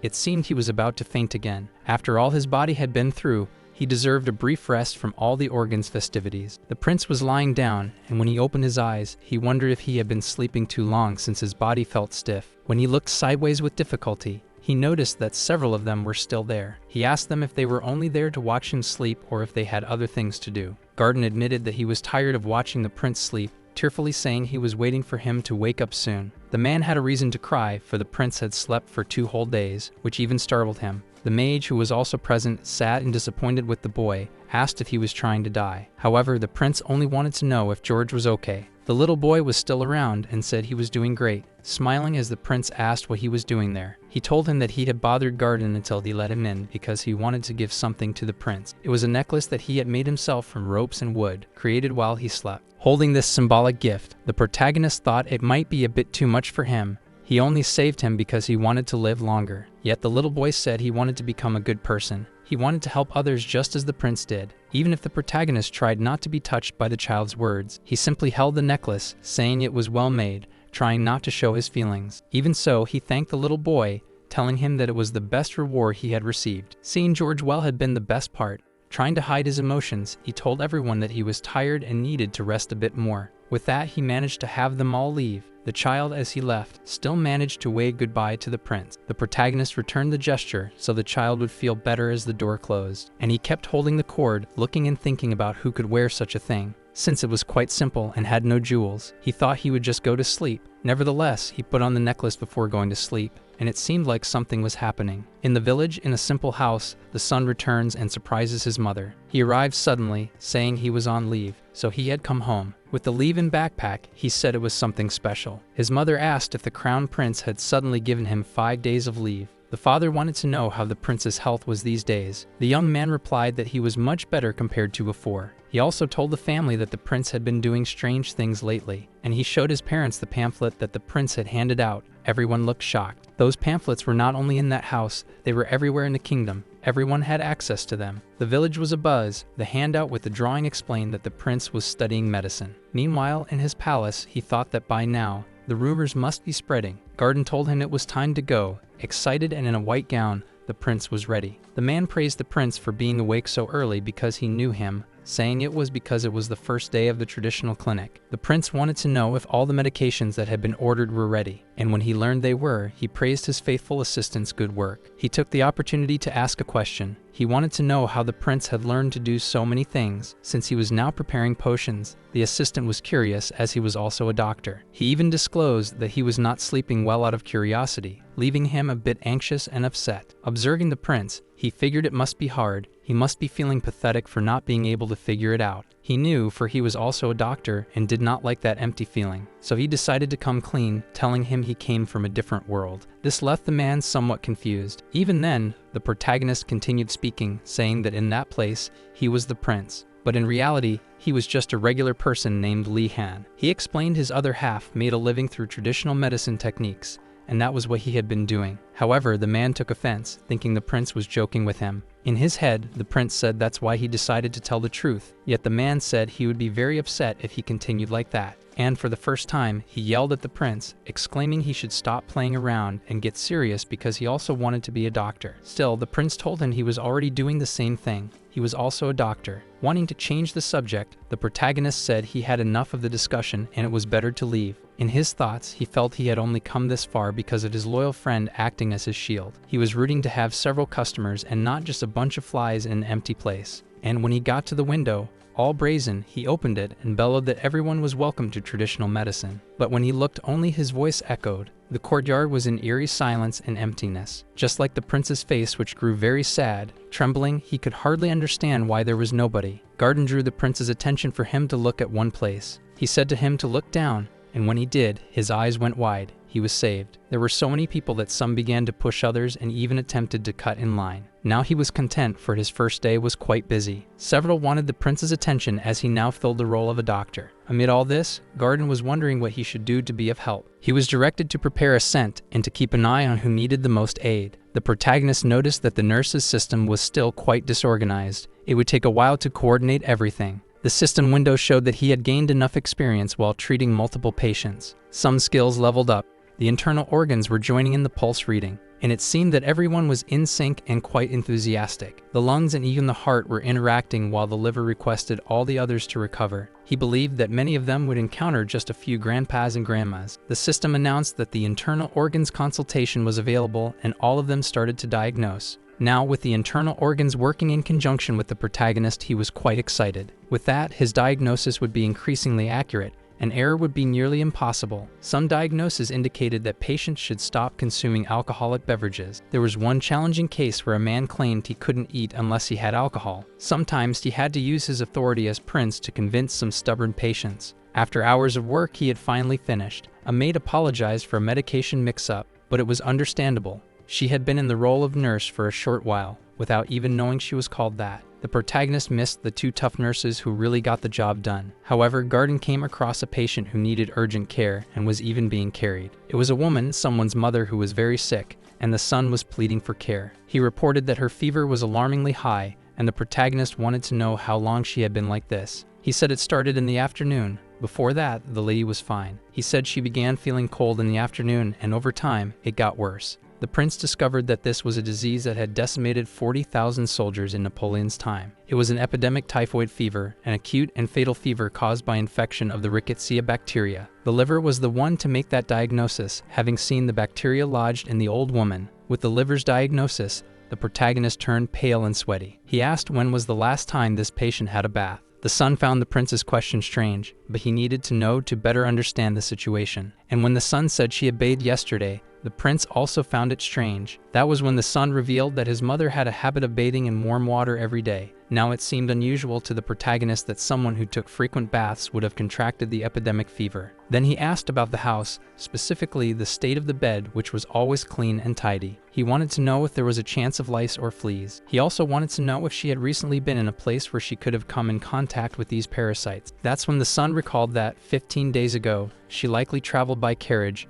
and when it broke down, she spent the night at a farmer's house. On that occasion, the farming couple allowed her to sleep in their bed. For the protagonist, the event was beginning to make sense. It had been 15 days and she now had a fever. The symptoms lined up perfectly with the epidemic fever. So the prince explained that it was in that place that she had been infected. He stated that the woman was ill with the epidemic fever. It was something very serious. Because of her advanced age and high fever, her case was serious. As a doctor, he knew the patient could develop pneumonia or even have parts of the body necrotic. For this reason, he asked for everyone's attention. He wanted them to listen well to what he was going to say. The nurses should remove the woman's clothes, then wash her body with clean towels soaked in hot water. Only then should they put clean clothes on the patient. He also ordered they burn the bed clothes she was using at that moment. After they were done, everyone should bathe and burn the clothes they were wearing. In a very serious manner, he warned that if anyone disobeyed any of the orders, they would be fired and would face severe punishment. The son should also take a bath, burn his clothes, and send someone to tell her family about this. Seeing that everyone was very quiet, the prince shouted for them to move as quickly as possible. A short time later, he was in the kitchen preparing a medicinal soup with strong roots. He knew a root soup was great for reducing fever. It was a soothing brew made from a powerful, strong root. Approaching the patient, he told her this remedy would make her feel better,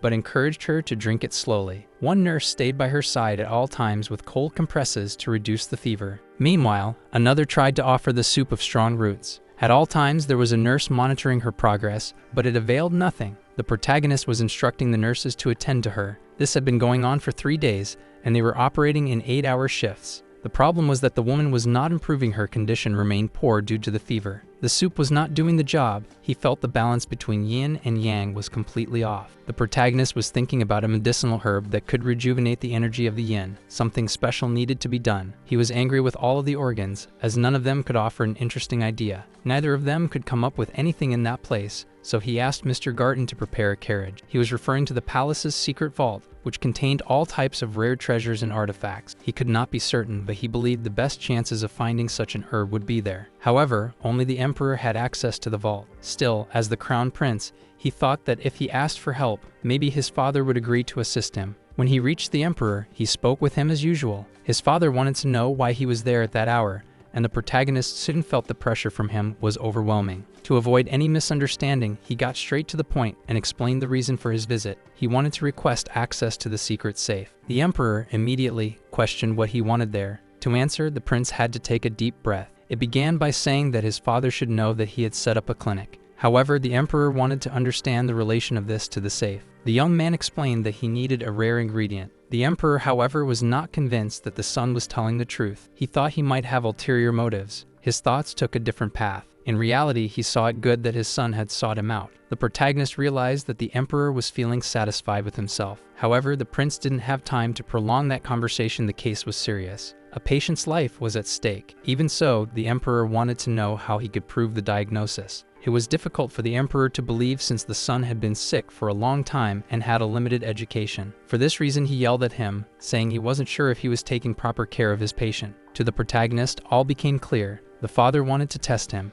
If it was necessary to save the patient, he would accept playing that game as long as it was quick. The emperor was straightforward and said yes. It would be a simple test. The captain of the Royal Knights, Roberto, had been ill recently. If the prince could correctly diagnose his condition, he would have access to the safe. Quickly, the prince took the soldier's pulse to examine him. The emperor watched in disbelief, thinking it impossible for him to diagnose anything. After all, only 3 people knew the captain's real condition: he himself, his wife, and the emperor. However, without hesitation, the young prince said that the soldier's disease was just baldness. This left both the patient and the emperor dumbfounded. After all, baldness was an unexpected diagnosis. Still trying to confront him, the emperor pointed out that the man had a head full of hair. How could he suffer from baldness? Quickly, the prince, with his innocent expression, pulled a sizable wig off the soldier, leaving the man exposed and in tears. Mentally, the captain wanted to curse everyone for that humiliating moment. Now the emperor could no longer contest him. He was impressed with his son. Meanwhile, the soldier was inconsolable. The protagonist called Damian to accompany him to the safe. The ex-gladiator's only concern was knowing if it had been hard to pull that wig off the soldier. Upon reaching the palace's secret safe,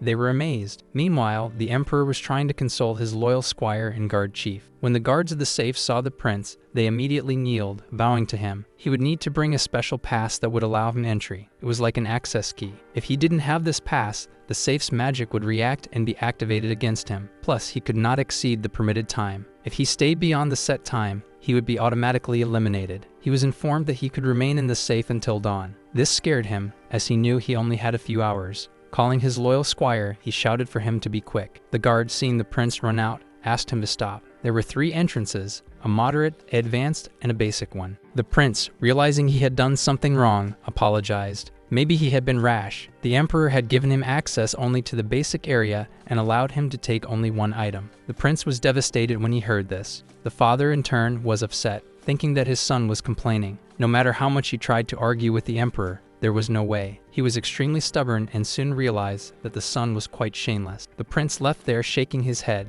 as he knew the Emperor would not yield and didn't know if he really wanted to help him. He decided that from now on, it would be better not to depend on him, unless it was of extreme urgency. Now he could only enter the basic area since access to other areas was denied. However, upon entering and seeing so many things, he realized that he would have to pull an all-nighter there. Soon, the hourglass began counting the time. He alerted Damian that they needed to find the correct item quickly, but the lad had no idea how they would do this. The prince explained that they were looking for something cold, a reagent, or a magic ball imbued with the property of ice. If they found something similar, they should mark the location for later checking. They decided to split up to cover a larger area. While the hourglass timed it, decreasing more and more, the prince hurried in search for the item. In the end, time was not in his favor. There were many things to see and little time to examine everything. After a while, when they met, the prince asked if Damian had recorded the information as requested. Damian just handed over a piece of paper. The problem was that the prince didn't understand what he had written. They searched as much as they could, but it seemed they wouldn't find the right item. However, a detail that Damian noted caught the prince's attention. He decided to check it out. It seemed like an old campaign for a bar, but the core at the center of the piece shifted the mana and manifested an ice shield. When touching it, he noticed it was cool when the user imbued mana into it. An ice shield would form. He realized that the amount of mana needed to activate the shield was minimal. This reminded him of the icy baths he used to take to cure hangovers quickly. In no time, he was able to manage the item and use it properly. The shield was large, yet extremely light and very cold. He was very happy, as he could now treat the sick woman. He told his esteemed friend that he would need more help. Immediately, Damian stepped up. However, the prince said they would talk about that later. First, he needed to recover his bonus HP. Upon seeing the prince leave, the guard asked which item he had chosen. He thought it was a long sword. However, the prince scolded him for assuming he would have chosen a sword. Putting on a show, he said he was disappointed. Meanwhile, he himself was covered in items. Eduardo then warned that he could not take everything he had picked up. Elsewhere, as Garden was woken by some voices,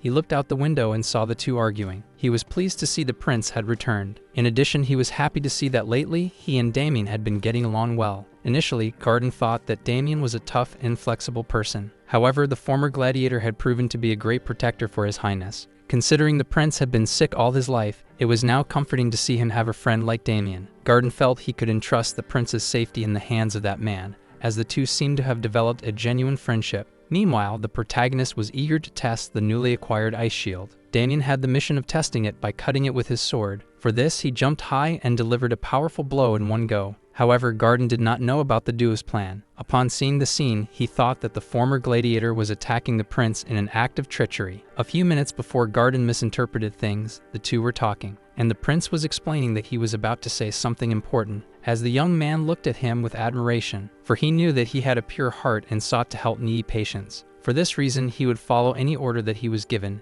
and for this reason, he would strike him with the sword at the prince's request. Even though he found that request very strange, the prince explained that he wanted him to hit him until the ice shield broke. At that time, Garden heard the conversations from outside and woke up. When he looked through the window, he saw only two people talking. But in fact, Damian was questioning if the prince wanted to die and put the blame on him as a traitor. First, the prince said it was not like that. Everyone should think better of him. However, he was asking a favor. He just wanted him to hit him until the shield broke. Since he too had seen what was written about that shield, even when he tried to hit it on the ground, it was not possible. For this reason, the prince had to hold it at a certain height, and he hoped that, to keep the shield, he needed to use mana. The young man asked, to be sure, if the prince wanted him to replicate the shield without injuring him. Now the protagonist understood that the young man had some brain. Still, he was worried if this would be a betrayal. He was worried about becoming poor and losing such a good job. For this reason, he wanted a financial bonus each time he was to copy the ice shield. That was the first rule of salary negotiation. The prince understood that the young man was not worried about hitting him. He just didn't want to do it for free. Putting his hand on his chest, Damian told the prince that he was his benefactor and liked the way he did things. But his matter was different. Since the prince did things for free, he could not. He wanted to be paid. The prince remembered his sad childhood, since everything happened for lack of money. All the hardships he went through, losing his mother, getting a curse mark, and having to fight forever. Even in the original work, his life was quite miserable. And just for that, he accepted, and that's why he hugged him and said he was shameless, but he would be paid. They agreed he would receive a day's wage for each hit, so the young man would be more eager to strike him as many times as necessary. Meanwhile, he was holding the shield, and the young man was preparing to attack. However, he was still talking about payment. He prepared his best shot and threw it with all his might at the prince, and at that exact moment, a teapot and 2 cups flew up. Garden couldn't believe what he was seeing. The prince had been betrayed by the one he thought was his friend. That old man was about to have an attack, and hence, he fainted from disappointment. The young man continued to mimic the barrier that the prince was holding. Each time, he was adjusting the strength he used in his strikes. In the heart of the strike, the more difficult it was for the prince to hold on, and by the second time, he already feared even before being struck. Now with the strength measured just right, he struck hard again, making it quite difficult for the protagonist to hold the shield. Still, he couldn't break it. Another attack would be needed. The prince was already trembling from the effort of holding the shield. The prince asked if he was copying weekly to earn more money. With that, the young man said he was going to attack very seriously this time. Going at a fabulous speed, he attacked with extraordinary strength. This time, he shattered the shield, making the prince happy. He raised his arms so high, vibrating with joy now. All he needed was to collect some ice fragments, and seeing Garden lying on the ground, he wondered why he was sleeping outside. Now with all the ingredients, he could make an extraordinary tonic soup. All that was left was to add the fragment, and everything was ready. He would need to put that in the circle. However, a status window opened, notifying that his experience had significantly increased. He had unlocked a new ability and also obtained an ice tonic that he had requested. Now he also had someone who could check whether his ingredients were right or not. The heart would do that. Without questioning, he accepted the first time. With an ability like that, he no longer needed to personally test the medicines. He was satisfied now. He could save his patient. He was already going with the soup to deliver to that lady, and when her son saw it, he was very satisfied. The prince asked how the patient was, and the boy said she was not doing very well. Just by looking, the protagonist noticed that the patient's energy level had decreased a bit more. Everything was in the hands of the medicine.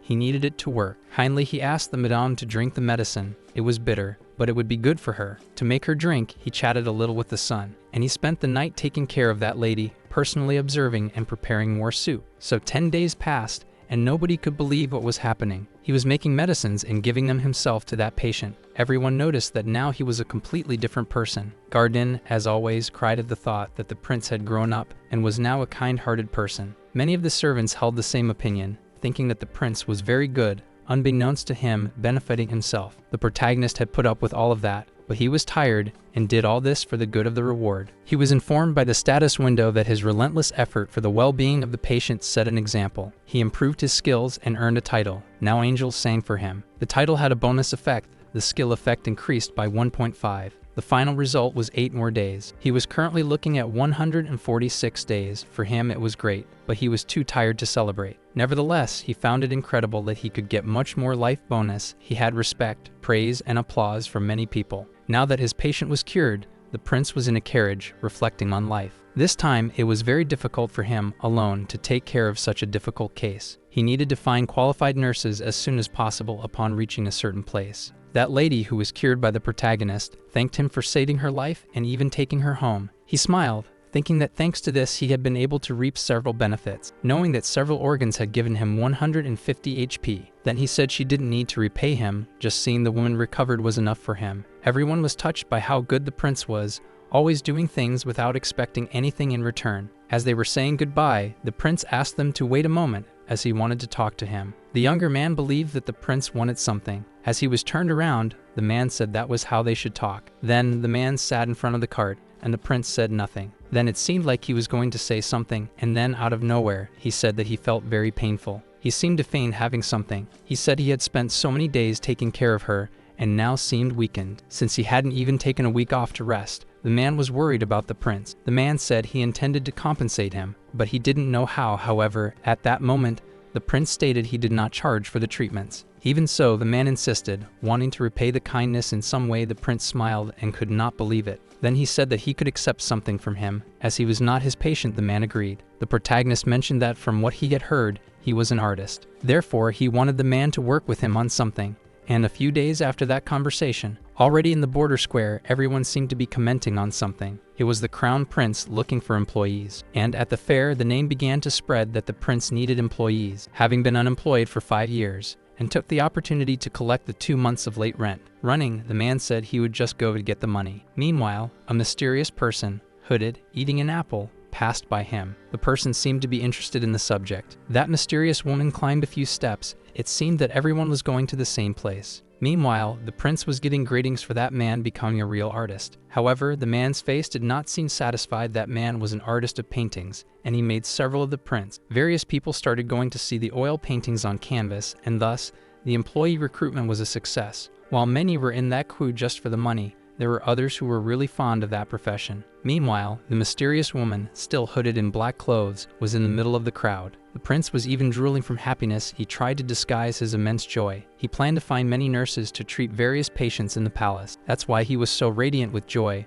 wanting his life bonus to increase quickly. Damian thought the prince was unbelievable, but since he paid well, he accepted all that strange situation. 7 days had passed since all that euphoria. They were about to start the first task of the selection test. The prince had found someone to announce the results publicly. This person announced that the result would be out the next week. The person seemed quite enthusiastic about reporting all the facts, as this was how the prince wanted things to go. The feeling several had at that place was that that man had been presenting that competition for days. Everyone already seemed tired, but they should be divided into 5 groups of 50 people for the test. They would all start from one place and should go as fast as possible to the main building. Only the first 10 people from each group to arrive would be interviewed. The question was, what was going to happen to the 40? The problem was that they would be disqualified. The first group started running desperately. No one there wanted to be among the 40 who would be disqualified. Meanwhile, the prince was just watching. Garden, who was helping, put his arm in front of the 10th person and said that from there on they were disqualified. The 10 who managed, though tired and coughing, were among the best. However, the second test was going to start. They were shown some containers with ingredients. They had to find out which of the 6 medicine ingredients on the table was affected by improper storage. Each of them used the way they thought was the most coherent. They sniffed, licked, touched. Meanwhile, the mysterious hooded woman just watched. She seemed to have a different dynamic. In an instant, she was standing looking at the herbs, and the next, she was lying on the ground, attracting everyone's attention. However, no one said anything. They observed the young woman fall,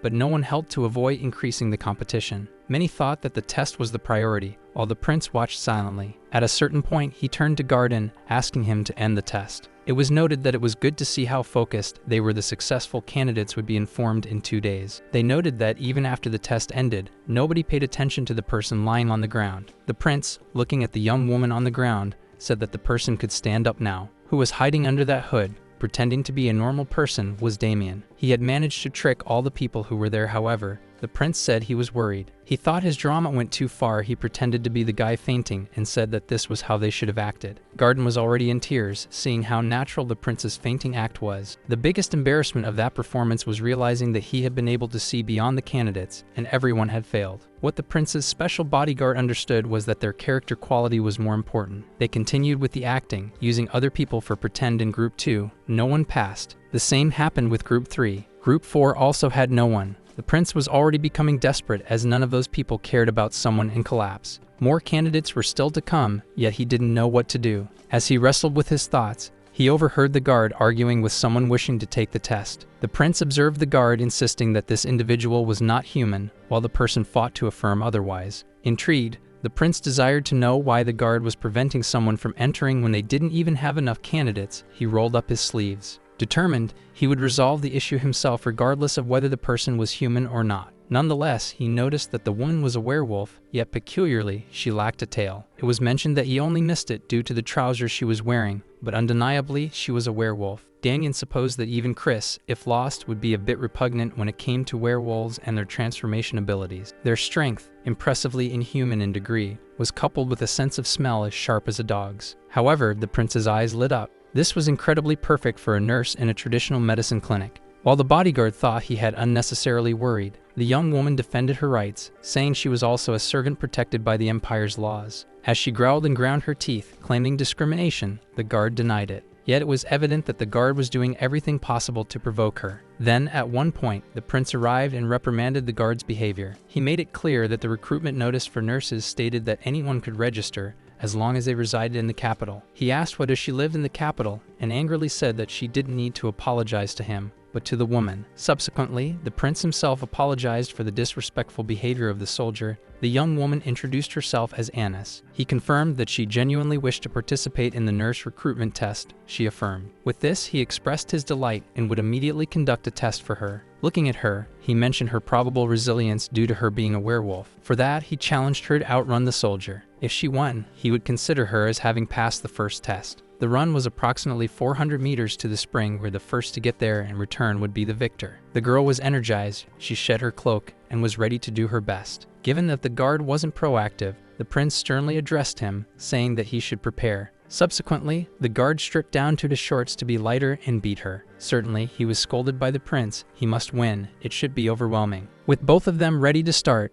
the prince gave the signal to run quickly. Both had determined looks of not willing to lose. When the prince shouted, they both darted. Inevitably, they each wanted to outdo the other. However, the werewolf girl was exceedingly swift. She left the guard in the dust, and the prince was astounded with her speed. Annis ran like a flash and was getting increasingly close to victory. Swiftly, she tagged the spring. This guaranteed her victory, and she initially started returning to the prince. Meanwhile, the soldier was barely at the halfway point the two crossed paths. She glanced at the soldier and deemed him too slow. It was clear that she would win. However, exerting a great amount of effort caused his vision to darken, and he twisted his ankle. Annis hit the ground and rolled over. She noticed this event. She saw that he needed assistance and realized that his shoulder was dislocated. She reduced her speed and began computing her thoughts. Her teeth were grinding. She couldn't believe she would lose due to this man. Nevertheless, she paused her run to assist him, even though the finish line was only some centimeters away. Now returning, she was upset as she had anticipated a crushing victory, yet none of this seemed to matter. The prince simply watched the unfolding events. Swiftly, the werewolf approached the man. He also didn't understand why she was there. Adroitly,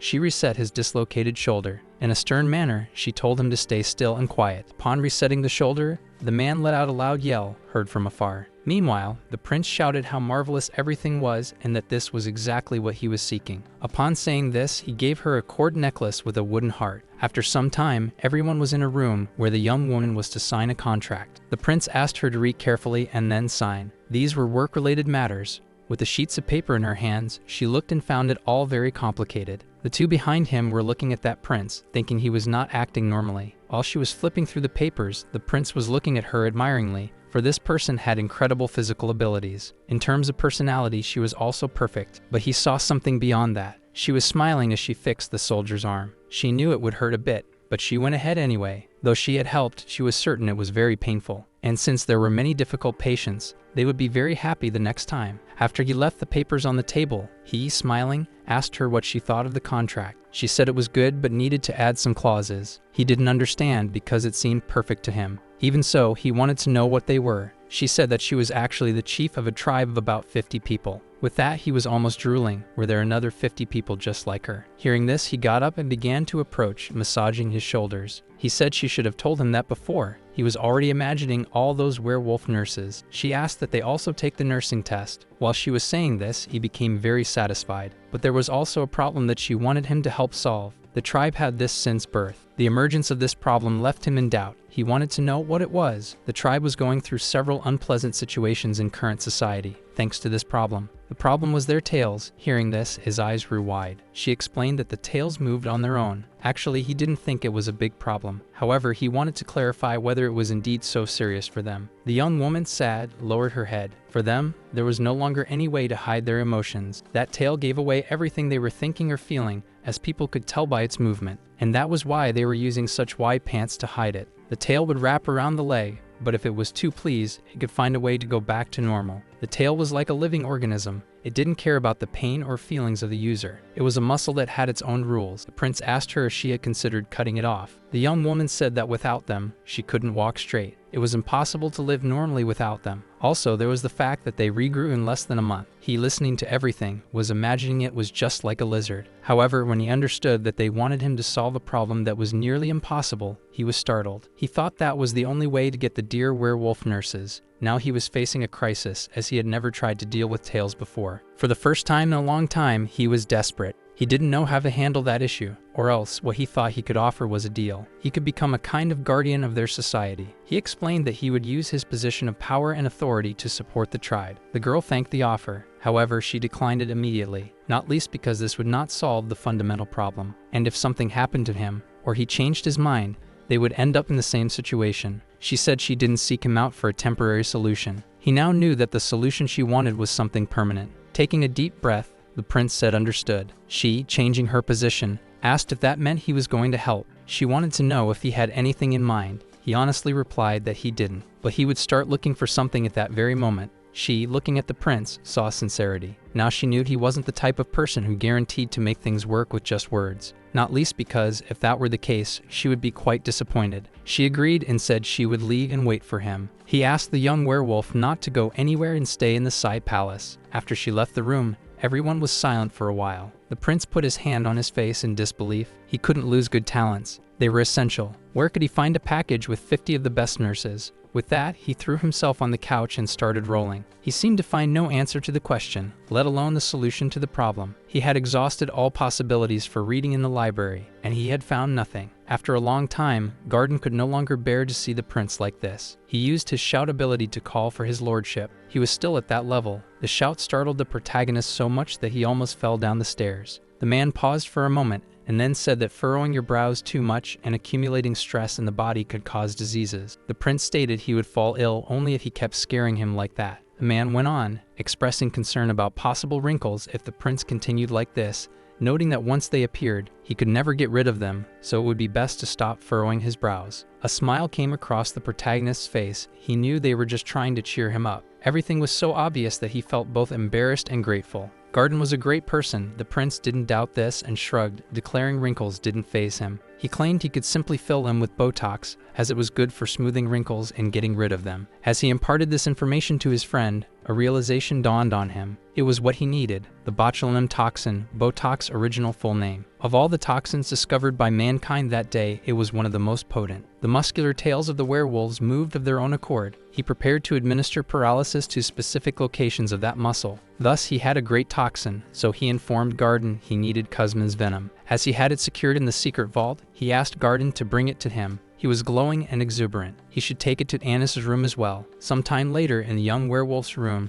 she was doing push-ups to stay active. She heard something and looked at the door. The men were there, and it was quite late. The prince, pushing her back inside, claimed he had a solution. He believed he had two things to uncover. Firstly, the location where the procedure should be applied. That's why he placed his hands on her back. He understood now as he saw the flow within her body. And as he had thought, it differed from humans. Aside from the receptacle location's whereabouts, the difference wasn't as significant as he had anticipated. Acupuncture points were further apart than in humans, and in between, there was something humans didn't have. It seemed like a completely new blood vessel leading to the tail. He decided to refrain from saying anything more. In short, she was human-like, which is why he requested her to transform into a wolf in his presence. She found this request odd, though he claimed it was to identify the acupuncture points. For this cause, she took a deep breath, attempting to concentrate, and in the following minutes, her transformation began. In the next minute, she was a werewolf, complete with the tail that had troubled her. Even though she was significantly taller than the prince, he remarked she hadn't grown as much as he thought. Then he told her she resembled a dog he once had. She didn't appreciate hearing that. He noticed that during the transformation, the young woman was growling. He theorized that she couldn't speak because of her mouth's altered structure. But he asked for her paw anyway, and she growled for real this time. Asked her to roll over, all excited, she did a few times. Seeing him happier, Garden just sighed and watched. After the prince examined the she-wolf, some time later he was alone in his office. He believed he had discovered the first part of the procedure. Now he needed to know how much venom he'd require. He also needed to know the venom's ingredients. For this, he would have to visit the prison and ask the mediator. Trouble is, the man wasn't trustworthy, but perhaps he could eat him and store it in the mana circle for testing. As soon as he put the venom capsule in his mouth, all his organs protested, for he was insane. They all united, seeming to plot something. The heart was outraged, as the protagonist had just ingested venom. The liver demanded to know who had handled detoxification. The liver was furious. The answer was easy, just summon the monster and hand over the venom to it immediately. Denying the status window's requests, the protagonist was in disbelief that they wanted him to feed the young monster's venom. They were all livid, as the prince was conducting tests on his own body, which they believed was going too far. The liver was the worst, screaming that there were monsters specialized in ingredient analysis, including venom. The protagonist found this information pleasing, but he had not known this before. He was surprised to learn that such a summoning was possible. It seemed too good to be true. The liver revealed that it had forgotten this ability while waiting in the system room. Now the protagonist was intrigued about this. Exactly what was it when the liver revealed that while it was waiting, it was sleeping?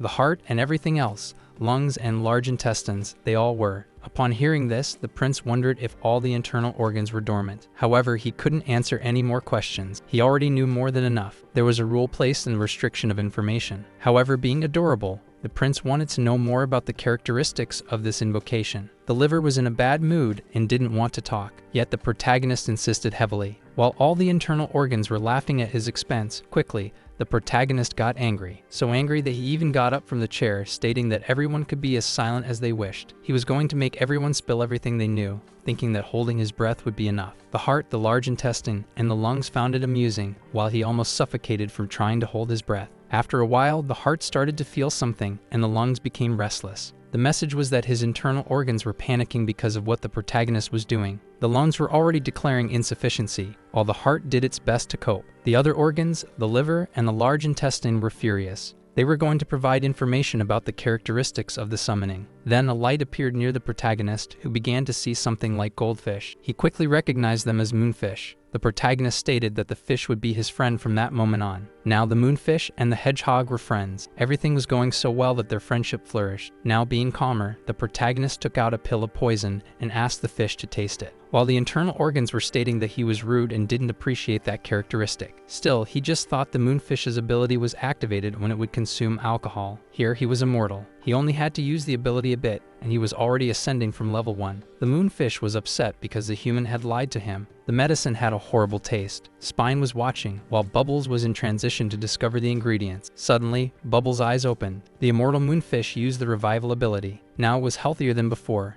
With it, his teeth grew bigger. Pulling out one of his fangs, he began to write something like a diary. He recorded everything he ever ate, including the exact ingredients and doses, even the lethal ones. All that information was contained in a red, heart-shaped note. Now the prince was aware of all the characteristics. He could finally use powerful poison and slowly weaken it to make excellent Botox without worrying about the quantity. This would help anesthetize Agnes' tail, however, he called Mr. Garden, who, as always, appeared in a blink of an eye and always managed to leave some impression on the protagonist. This time, Garden was startled to see yet another summoning, and once again, the prince was playing Pinocchio, saying that the fish itself sought him during the night. The man in front of him laughed nervously. He couldn't show that he didn't believe any of the words heard. When asked why Garden was so smiley, he stated it was because the young man reminded him of a real estate promoter. The prince claimed to remember this person for being mentioned and having 5 summons. Piero Garden, very proud, stated that he was the one who laid the foundations of the empire. He was the most popular. Porinho, the protagonist, didn't want to chat any longer. He wanted the man to fetch Agnes straight away. After a while, Piero Garden was walking with Agnes in the corridor. However, the young woman was thoughtful. She knew that man was the crown prince, but she wasn't sure she could really fix something like that.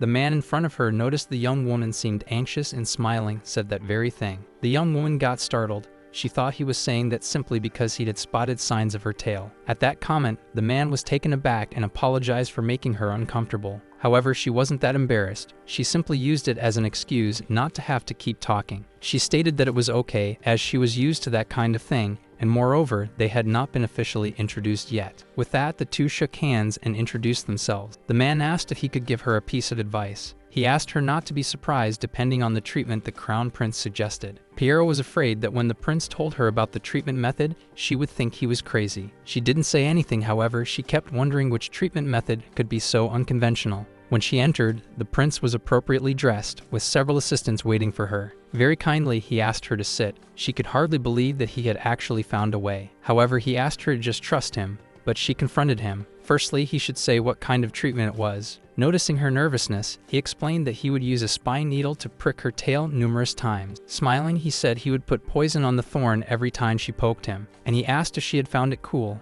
Everyone was extremely proud of the prince. Now, the girl was looking at Piero, and knew what he meant when he commented on the treatment. She also remembered him asking her to trust the prince's idea. It seemed that everyone there was asking, with their looks, that she trust in their highness. Even the prince had a face that showed he was someone trustable. However, she thought he was just a madman, and he wasn't the only one. If you need more story, she didn't seem entirely confident in the methods the crown prince would use. However, between continuing as it was and undergoing a dubious process, she preferred to trust the prince. Even though he seemed strange when he said to just relax and trust him. He didn't instill any confidence, but she would risk it. Maybe he could do it. Her tribe wouldn't have to suffer anymore because of the tales, so even if it was risky, it was worth the try. Agreeing to the treatment, she said she would do whatever it takes. The prince inserted his fingers and said it was showtime. Quickly, the nurses fetched a white fabric that covered the girl. Then they removed a clothing item from her and covered her with that fabric. The fabric had a spot where the tail would stick out. However, the prince was already getting ready to begin the procedures. The simple fact of him washing his hands was driving his underlings crazy. In a serious moment, he used the cord to transfer to her the necessary waves so she could see the exact spot. Acupuncture points existed, even with thousands of years of experience and knowledge, and even if modern equipment were used, people would not be able to hear those points. Before, he believed they existed, but could never see. But now, they were all there, and it was time to start the knowledge. First would be the point that would go 1.5 centimeters deep. Meanwhile, he had activated the discharge function stored in the space circle. The girl seemed to have felt something when that point was touched. Now, the next one should be executed 2.1 centimeters deep, and the next one at 2.4 centimeters deep. The mana was accompanying the spinal erector on both sides. He noticed that, little by little, the tail was losing strength. But now came the real challenge. Smoothing the tail was just the beginning. The most important was to keep it paralyzed forever. When he made the move, he noticed the tail had already recovered, so much so that it was swinging at his nose. He noticed that the recovering abilities were scary, but he already expected that. The next moment, it was time to speed up things. With that, he went deep into the points, and lastly, he needed to ensure the primordial point was hit correctly. When he stuck the girl, he felt it right away. With that, he was worried, because he had asked the prince to touch the tail, not the head. Because of that form, she was slowly losing power and remained feeble,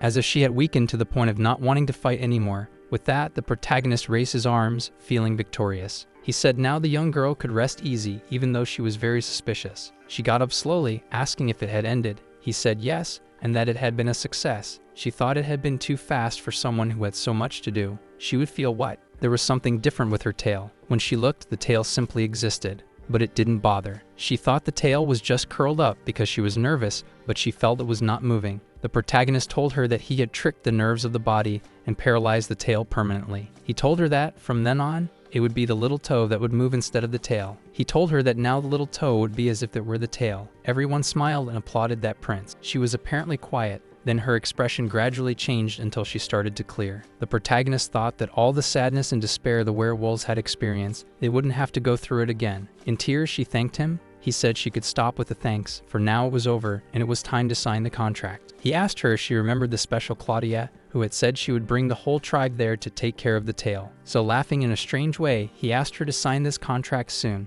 Not even she was looking at him strangely, because she knew that Prince was not normal. After a while, the prince was just happiness. He laughed so much that he could no longer contain himself. Piero asked if he was really that happy. The prince, not even having a good time, was happy because everything was going well. Now he would have several perfect nurses. Those werewolves were exactly what he wanted. 50 boys working for him. The 50 werewolves learned basic nursing techniques and emergency treatments. They would also go through professional nursing classes, as well as ingredient differentiation classes. All the necessary training to administer a class in the hospital had been completed. One of the nurses approached the prince and mentioned that they were thinking about a new schedule for the shift. He listened to everything and thought they had a good idea. The clinic in the palace was working very well, and also he had already gotten used to his little fingers swinging. Everything was too perfect. The status system announced that he had successfully completed Agnes's tail paralysis procedure, as well as the 50 werewolves procedures. The internal organs were giving a standing ovation for showing a technique never seen before. One of the internal organs which possessed the earth element woke up due to all the fuss. With this, the prince's gaze intensified. The stomach opened its eyes. As smiling as he was,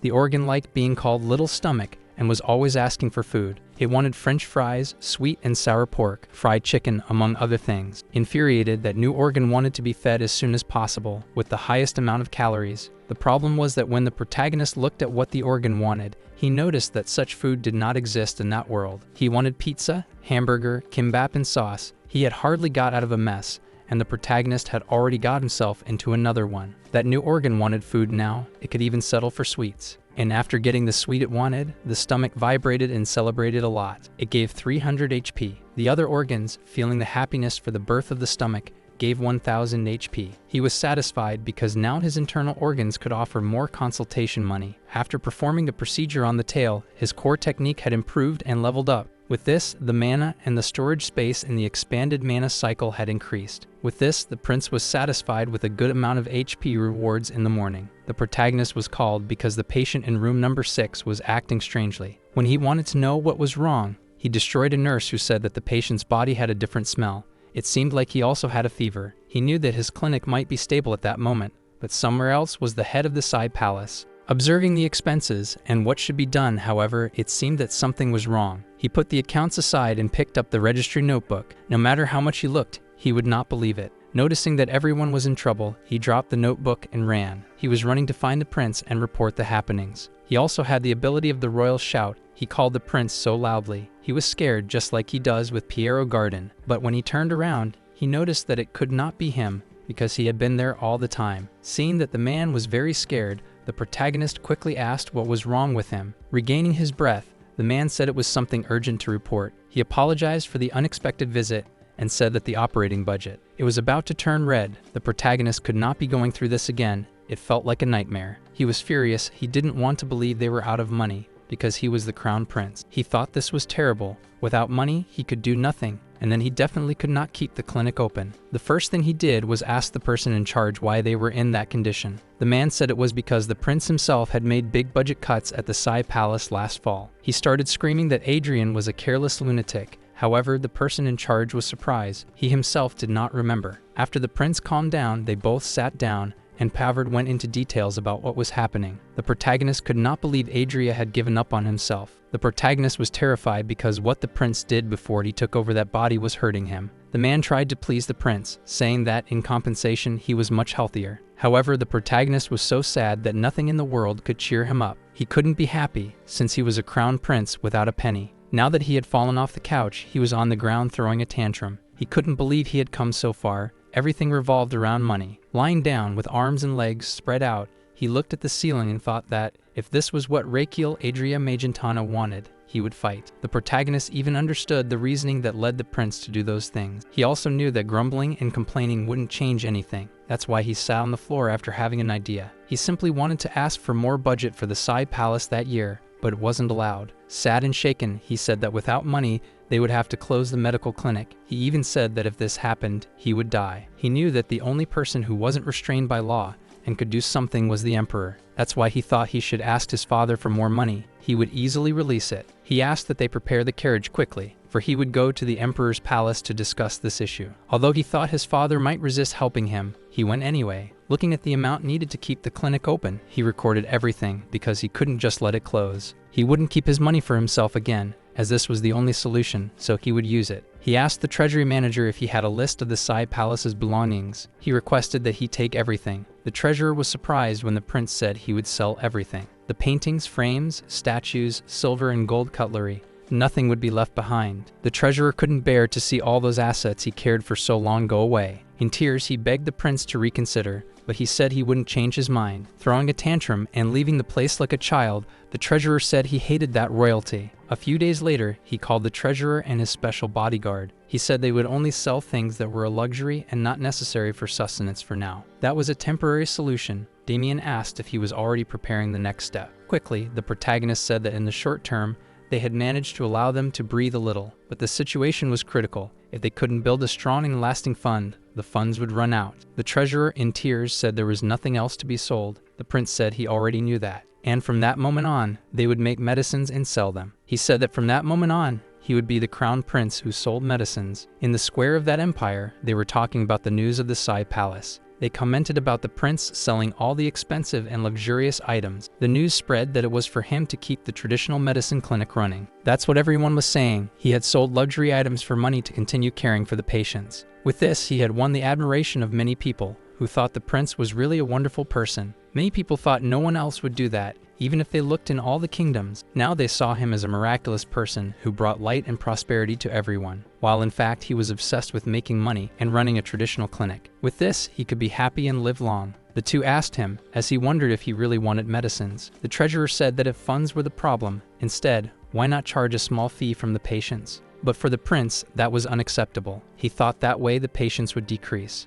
And of course, he thought he needed to receive as many patients as possible so he could live long. Admiration, he would say, he would never charge any of them. Instead, he would make money selling medicines. Very expensive, but they would be very effective. They would be like impressive luxury drugs, something like a brand product that the crown prince would launch personally. With this, any family that was a little rich and arrogant would be able to brag just by having them. And it was something that would show their status in society, a super luxury super medicine. Like that bright idea, he also shone and jumped on the table, like a madman. They doubted, wanting to know from the prince what that was. The protagonist said it would be a medicine that would cure everything. And the name of the medicine would be Soothing Pill, My Golden Note. He knew that all Koreans had heard about that soothing pill. The pill was a high-quality medicine, with great effects, healing or improving brain diseases, heart diseases, and high blood pressure. From middle class to the highest, everyone consumed it because it was a powerful remedy to calm the nerves. While walking with his special bodyguard, he took the opportunity to ask some questions to the prince. The bodyguard was worried if people would really eat that. The prince said yes,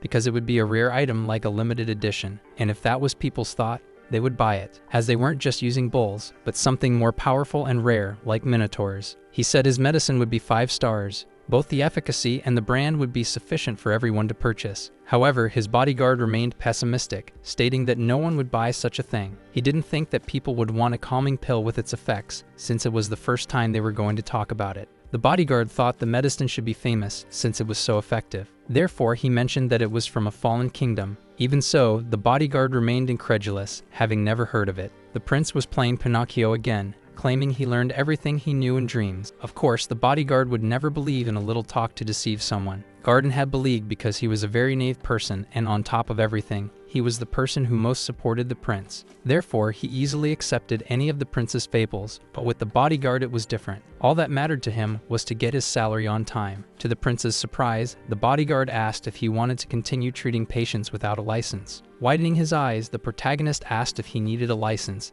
and the bodyguard was amazed he didn't know. So the bodyguard explained that he heard there was a medical license exam, which even Garden had passed. Putting his hand on his head, somewhat shied, the prince said he was not aware of this. He wanted to solve the financial problem first and needed to get a gallstone from a Minotaur. However, when buying the ingredients, the suppliers did not have this rare stone. Therefore, they would buy the live Minotaur, and for this, the prince would go to the Magenta capital. The bodyguard could not believe that the prince was serious, but the prince made clear he was not joking. He needed to check the Minotaur's conditions and see if it really had the gallstone. From every angle, the bodyguard was sure that this prince was missing a screw. However, they prepared the carriage, and the prince was already on top of one of them, excited because it was time to leave. Everything was already set and ready to go immediately, since the prince's time was precious, even because he didn't have much. However, he noticed that the bodyguard simply stopped, so he yelled at him to hurry up. With the carriage on the road, Garden, who had been left behind, was running after the carriage, crying because he was left behind. The prince merely shouted from inside that he needed him to take care of the clinic. The bodyguard stated that the carriage was more comfortable than he expected. The prince said that of course it would be, for he was the crown prince and should travel comfortably. In fact, the two were inside some coffins surrounded by flowers, traveling lying down and comfortable.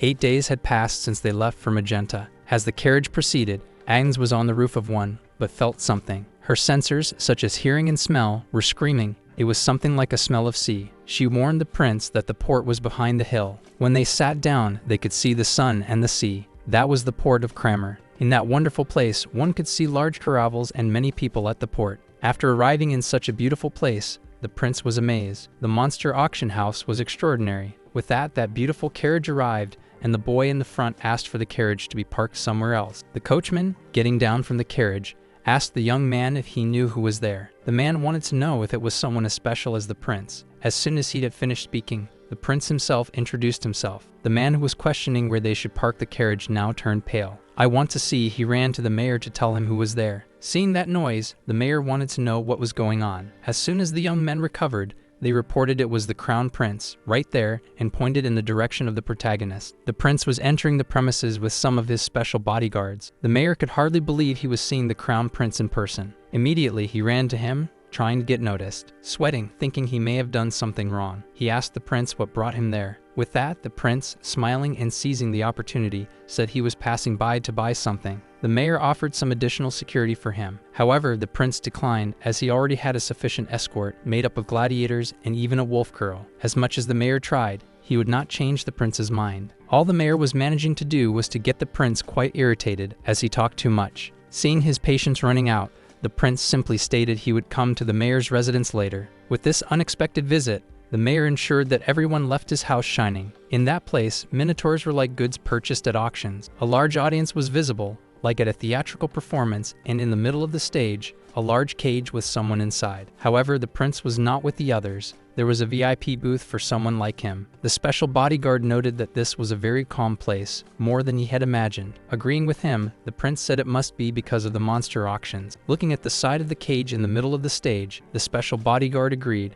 as too much noise would wake them all up. Quickly, a cage was removed from the stage, as it had already been auctioned, while another was arriving. The bids did not stop for a moment. The buying and selling were going in a certain swing. Even so, the prince was tired, thinking that perhaps there were no minotaurs that day. Another carriage with trembling horses, because of the weight, was getting closer. They placed in the center of that stage a larger cage than the others. There was something enormous with horns and tusks. The animal bellowed very loudly, and when the prince looked at it, he thought it could make 100 servings of ox head soup, while the bodyguard thought that Minotaur could easily lift 30 tons in main weight exercises. The auction host said that this was the peak, a Minotaur, something that many people would like to acquire. It took 7 of the best hunting parties from the North Mountains working together to capture him. It was not advisable for display or reproduction. The prince thought he needed that Minotaur. The prince's eyes shone just by thinking he could take it. However, the initial bid was made in $50,000. The prince was discouraged at seeing the price. The amount was exorbitant. The bodyguard wanted to know if the prince had at least the starting amount. The prince said he had twice that, but that way it would quickly reach an extreme value,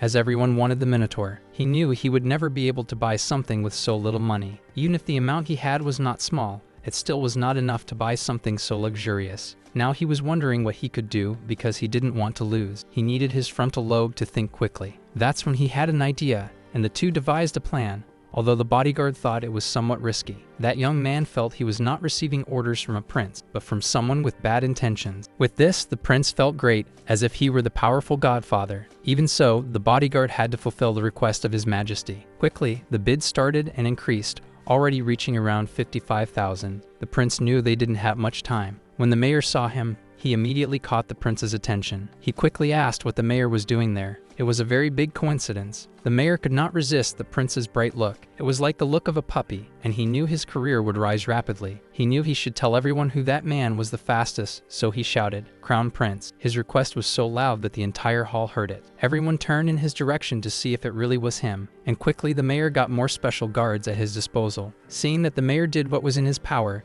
the prince thanked him, showing that he was appreciative. Damian was smiling inside, unable to show anything. He knew the prince was really infernal. Quickly, the prince said he had forgotten that the auction was still going on and offered 60,000. When he did this, no one else dared to offer anything, as the crown prince had shown interest in that bid. He knew that, after showing interest in the item, everyone should give way to him. Even more because he was making the expression that he really wanted to take that piece. Now no one else had courage because someone of low power could not challenge a crown prince. The auction representative did not dare to ask if there was any other bid. Now he would sell the best item of the auction for a pittance, and it was a lot of work to get something valuable. Disgruntled, that man thought it was the end, because everyone there was sad, until someone had enough authority to offer a bid higher than the prince's. The auction representative could hardly believe that someone else had made a higher bid. Now the number game was about to restart. The prince could not believe that that person would do that. That man was the king's favorite from the south of the Amboise cabinet. Now the man was observing that the crown prince, in any case, was not a citizen of Magenta. Now everyone believed that this man was their savior since he was famous for holding grudges. The prince simply thought he could hear everything people were trying to whisper. The prince would need to have a better game plan in this match to take the prize. The prince thought he was going to duel with him, so he was going to take the Minotaur and offered 71,000. That the auctioneer was happy again. He now thought that with that war of interests, he would manage to get a good value. The bids were escalating quickly. The man was excited, announcing that the Minotaur, a high-grade item, had been sold for $250,000 to Mage, who simply crushed the crown prince with his greater purchasing power. With everything, the protagonist didn't even stand a chance, since he had only brought $100,000. Only those who saw the Minotaur that he wanted to be dragged and taken with the cage and everything from that platform. However, his loyal bodyguard told the prince that he was very happy that he had lost, as it would be a great waste to spend so much money on a single Minotaur, especially if he spent all the money he had at that moment. He wouldn't be able to pay his salary, as that was the only reason he was protecting him, the generous salary. He made it clear that if his prince could not provide this, then he had no reason to stay by his side. For the prince, it was a matter of lack of gratitude, yet for the ex-gladiator, it had nothing to do with that. It came to the point that the prince asked him if gratitude was separate from money, and of course the bodyguard agreed. Even though the bodyguard had a bad temper, the prince knew that he was the real protagonist of the work he was reading, and that Damian had huge growth potential, especially if you thought that the strongest person in the universe was protecting him. However, he had to ensure that the two would have a peaceful life together. Only then would they be safe and sound. That, with a giggle, said that he didn't have to be upset. His salary would never be late. He said they would go to the mayor's house first, but the man didn't understand why the prince was in such a hurry, since the prince was very embarrassed about having lost, even using cheap tricks. When the auction winner looked, the prince was no longer there. Somewhere in a luxurious palace, that Minotaur was kept in chains. His look was sad. He seemed drowsy, like someone just coming out of paralysis. The man who bought him was smiling, saying he was better than he imagined. He proudly told another person that he would have to see the face of the crown prince when he stole that piece from him. Now they could start the taxidermy process. They were going to stuff that animal. The two were discussing in front of the Minotaur how he would be taxidermied. The man wanted something that would make his piece look grand, like a healthy and happy Minotaur, because he would offer it to the king at his birthday feast. The guy in charge would do his best to make the Minotaur look as grand as possible. He was discussing whether the necessary wizard for the taxidermy was there, but everything was fine. The other person came in saying that they should be busy, so he would start immediately. The wizard said he would eliminate the Minotaur quickly and cleanly, and saying that, he began to fire energy at the animal. While he was undergoing that process, he remembered his family, wife, and son. He remembered how they were massacred by an army while they wanted to capture him. Then he was exhaled like any other animal,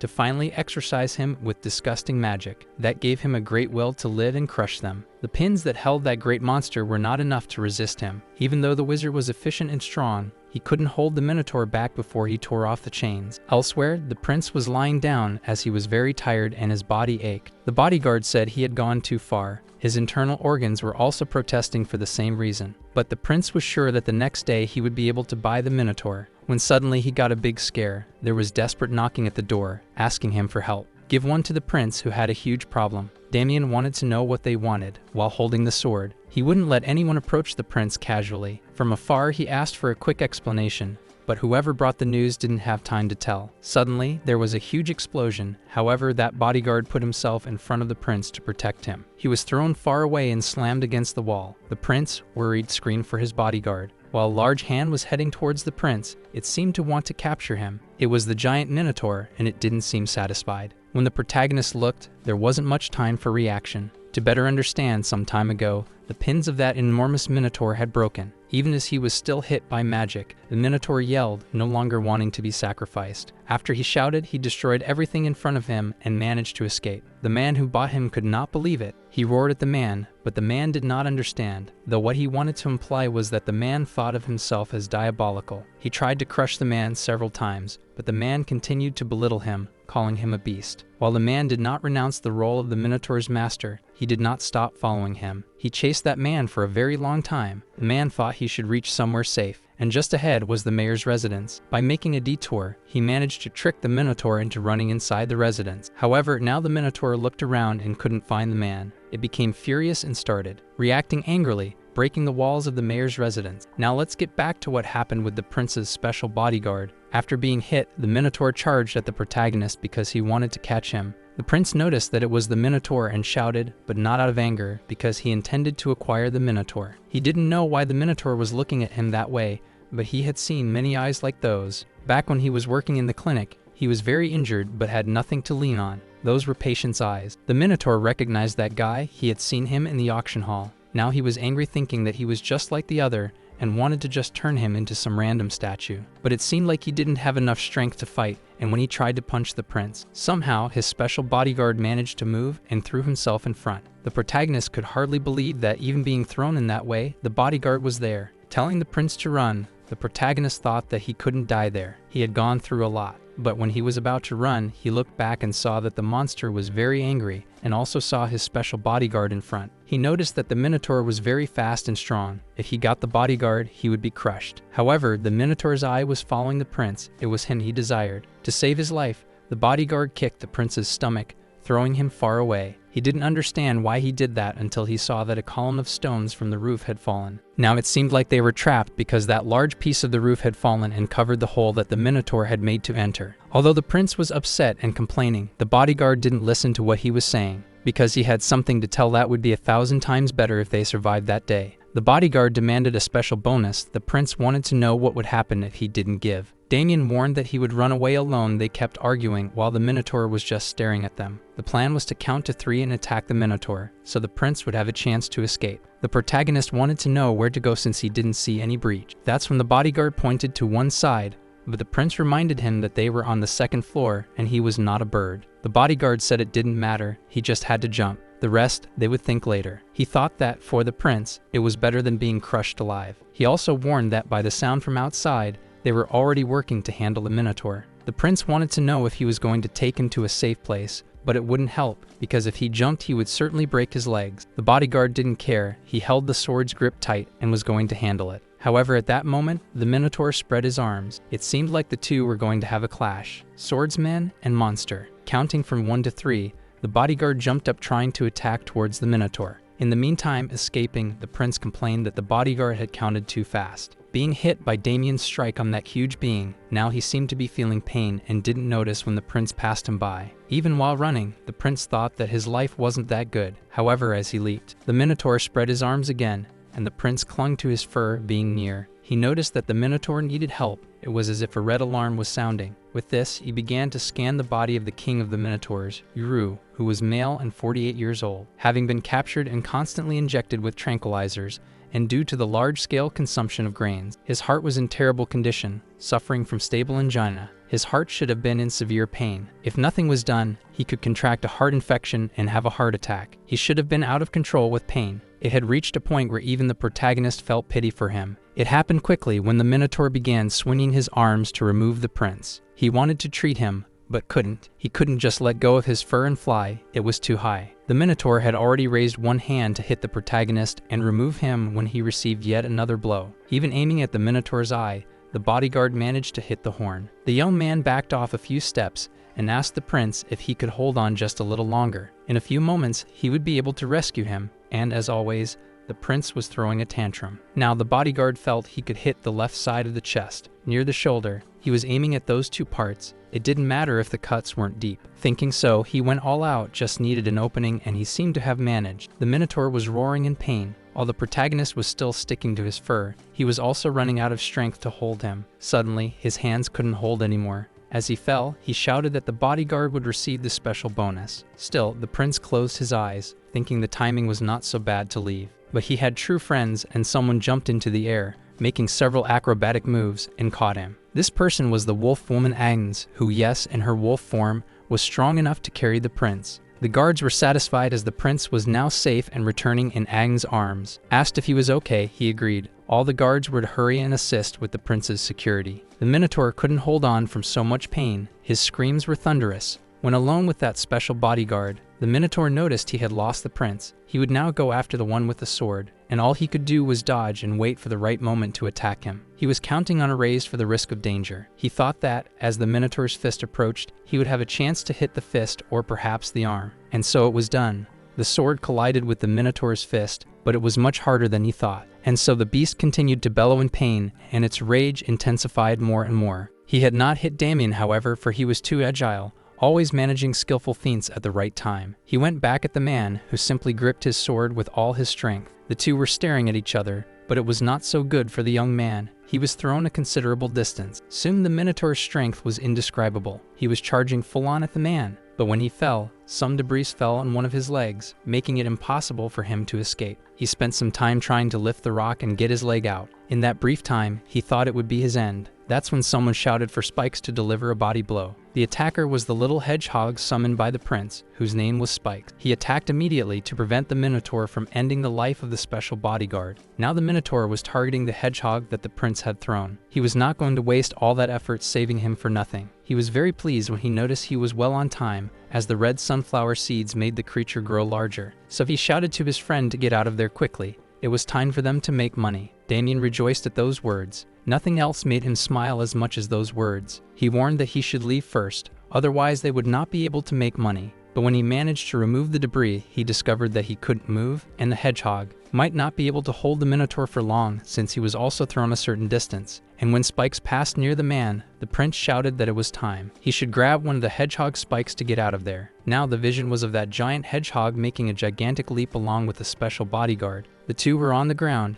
and the Minotaur was still feeling furious. The three just looked in the direction of the monster, who was throwing everything in his path because of the pain he felt. Despite everything, they only watched. The prince still hadn't had a brilliant idea to put an end to that tense moment. Seeing the good job his hedgehog had done, the prince thanked Thorns. Then he asked his friend if he was okay. Somewhat upset, Damian replied that he was, but upon closer observation, it was clear he wasn't doing too well. Now he should know what to do about the Minotaur. He should have an excellent idea. He wanted to use the Minotaur as an ingredient for his medicine, but now that he found out it was sick, it became a matter of honor to cure it. First, they should get out of there, but the mayor quickly showed up saying they would be escorted. He intended to take the prince to the safest place in the city. They passed through the port, heading somewhere. As Damian's leg was still fractured, Thorns was gently carrying him on his back. The mayor pointed to a ship and said, if they used that boat, they could go out to sea. No matter how furious the Minotaur was, he wouldn't be able to touch the prince at sea. Boarding the ship and escaping wasn't a bad idea, but the protagonist hesitated. He looked back and asked the mayor if he wasn't going to get on. The mayor said he could not. Then the man wanted to know why. The mayor replied that this was the city he was responsible for. The safety and livelihood of many people were on his shoulders, and he simply couldn't run away from there. He was going to stay and command the guards, but asked the prince to go to a safe place. The prince now knew he had made a poor judgment about that man, who he initially thought was obsessed with making a living. Now he was questioning whether it was right to flee. The bodyguard was telling the prince they should flee as soon as possible. Damian said the prince didn't have to feel guilty. Everyone had their role to play. The prince agreed with this and saw that the mayor was fulfilling his role in protecting the city. His role as a prince was to protect and survive, to protect the imperial family. Quickly, the boat started to weigh anchor, and the prince bid farewell to the mainland. But he was startled when he saw the great Minotaur there at the gate. Nobody expected him to arrive so soon. He jumped with all his might from the platform, aiming to board the ship along with the protagonist, and so he did. Furious, ripping out the mast, the prince yelled for everyone to get down. The Minotaur was furious, trying to hit everyone. Therefore, the protagonist lay on the ground. Thought escaping was a priority, but realized there was no way, and now he could do nothing. His own internal organs were in danger, and he felt all the vibrations of fear. Everyone was very tense, for there were many organs, but the brain was not with them. Damian asked the prince to stay down, so he wouldn't take a hit. He asked the prince to stay close to the remains of the deck, very quiet. The prince thought it was risky to hide where he was saying. But all in all, the bodyguard was right, and the prince wanted to know what Damian would do. He just smiled and said he had many rewards to pick up from the prince after that day. That's why he needed to start work right away, even with the injured leg. The protagonist just watched and went to the place where the bodyguard had said. With everything, Damian seemed to have a plan, since he called Agnes for help. While she tried to hold the huge Minotaur, the bodyguard tried to hit him somehow. But at some point, the Minotaur was faster and gripping Agnes's tail, threw her far away. Thorns went all in trying to contain that Minotaur along with other special guards. However, that giant being swung his arms and tossed several of them far away, including Damian himself, who now had an even more fractured leg. Everyone was severely injured, while the prince was merely hidden, watching everything happen. As all this was happening, he tried to control himself, looking for movements in his breathing. The Minotaur, trying to understand what he was feeling, should observe every single detail. He realized he was now in a completely dangerous situation, and it was an intense experience. He needed a quick diagnosis. Suddenly, his eyes opened, and he started to use the pulse reading ability. It was an exclusive option of the acupuncture point scanning skill. It was the number of targets for lockdowns, limited to living things. However, he was seeing something different. Even though it was the protagonist's ability, he thought it was some kind of map rack. He noticed this from the angle of the muscles moving and knew exactly where he was going to put his feet, even before he did it. As such, he could dodge, since he was alone now and needed to dodge all the attacks. Even before his own resistance ended, standing still wouldn't do, so he had to do something. Despite striving hard to think, the thoughts came slowly. He knew everyone needed to survive, not just him, but everyone. For even Spikes was in trouble. Everything now depended on what he would do. There was not much time to think. Regardless of everything, he should act, for this was his role. The Minotaur went up, trying to strike at the fallen soldiers. He showed up. He stood in front and managed to stop him with his own fists. With that, crossing them in front of the Minotaur, for he had eaten the red sunflower seed intended for summoning. After doing that, he realized he had gained a resistance he had never had before. Now in one of his lives, his body had grown, almost to the size of a Minotaur. Everyone was frightened not only by the Minotaur, but also by the prince, who seemed now gigantic and menacing. Then, the red alerts appeared. He was human, not a summons the dinosaur seed could have unpredictable side effects. Another notification came up. The gigantification would only last 3 minutes. The Minotaur kept attacking, launching brutal blows. Meanwhile, new notifications emerged. If he spent more energy, he would fall into a coma for at least 5 days. Now only 2 minutes remained before he returned to normal size. He needed to finish everything as quickly as possible. His resistance was at the limit. He knew he couldn't take much more. The Minotaur struck a direct punch to his face. The impact made him stagger, but to his own surprise, he resisted the blow. Normally, a simple scratch would be enough to put him straight into coma. But now he was still standing. He needed to contain that Minotaur. Perhaps instead of trying to defeat him, he could end his fury state and calm him down. If he succeeded, Damian and the royal knights could handle him, even if he passed out soon after. It was then that Spikes threw some hair needles towards the prince. Now yes, he was armed. Perhaps with this, he could contain the fury of that colossal Minotaur. The two advanced against each other, but at the last moment, the prince struck the monster's back and jumped over him. As he passed through the air, he embedded his needles in the strategic points of acupuncture. The Minotaur was confused, not understanding what was happening. But the prince knew what he was doing. He poked each needle at the exact point, applying the technique with precision. However, he soon realized a problem. The hair needles were not piercing deeply enough. His skin was very resistant. With that, he managed to wrap his legs around the Minotaur's waist and scream for Damian. He asked him to strike his sword at the tip of the hair needle, for thus it would scent him. The bodyguard didn't think. He was going to get rewards and bonuses for that action too. Now the prince should calm down the Minotaur mentally. He thought he should reduce the stimulation of the sympathetic nerve, increasing the stimulation of the parasympathetic nerve. He poked the points and asked for his bodyguard's help to deepen the needles. This way he was getting a more practical acupuncture. Everyone was agape with the function of the two. It wasn't being easy, but he had already punctured the blood flow and the energy of the meridians. Yet the Minotaur would not calm down. He tried in every way to resist and tear off the prince's arms that held him. But the protagonist, who was used to children throwing tantrums, knew it was best for him to stay quiet. Then he could eat sweets. The last needle was thrown. He also had the help of the bodyguard to deepen. With that, seeming like magic, the Minotaur calmed down so much that his eyes changed color. The prince thought the Minotaur looked calmer and cuter now as he did this. The bodyguard was on his shoulders. He knew it wasn't just because of the acupuncture, it was a kind of coincidence, and that's how stable and Janet worked. It could hurt so much it felt like the person was going to die, then it suddenly disappeared. Now everyone was calmer. The Minotaur was strange, but now it didn't hurt anymore, and he was finally able to be calmer. Calling the prince's attention, the Minotaur put his hand on his shoulder and told him he was grateful. The prince knew he hadn't done that, but everything led to a coincidence. Both the Minotaur and everyone thought it was the acupuncture. But now he was very tired. His inner organs were faltering because of the extreme change. The heart was angry. It wanted to know what the human had eaten to grow that size. All of them were feeling a strange blood flow. The breath was also strange, since he was on the verge of fainting. With that, the time of gigantification was over. He was feeling himself shrinking, until he came back to normal size. It shocked everyone, but he said he needed to do something. He spoke as loud as possible so that everyone could hear. He was about to slip into a coma for 5 days. So they didn't need to make a big fuss about it. Moreover, the Minotaur was not hostile. They wouldn't need to worry about that either. After saying this, he fell into a coma. For the next 120 hours, he would be exhausted. The Minotaur was now calm, sitting on his haunches. Everyone who saw what happened thought it could be magic. Inside that ship was chaos. Everyone was asking to throw water out, because the ship's damage holes were serious. There was no more time. They would have to go up. However, they were apprehensive, as there was a monster causing destruction.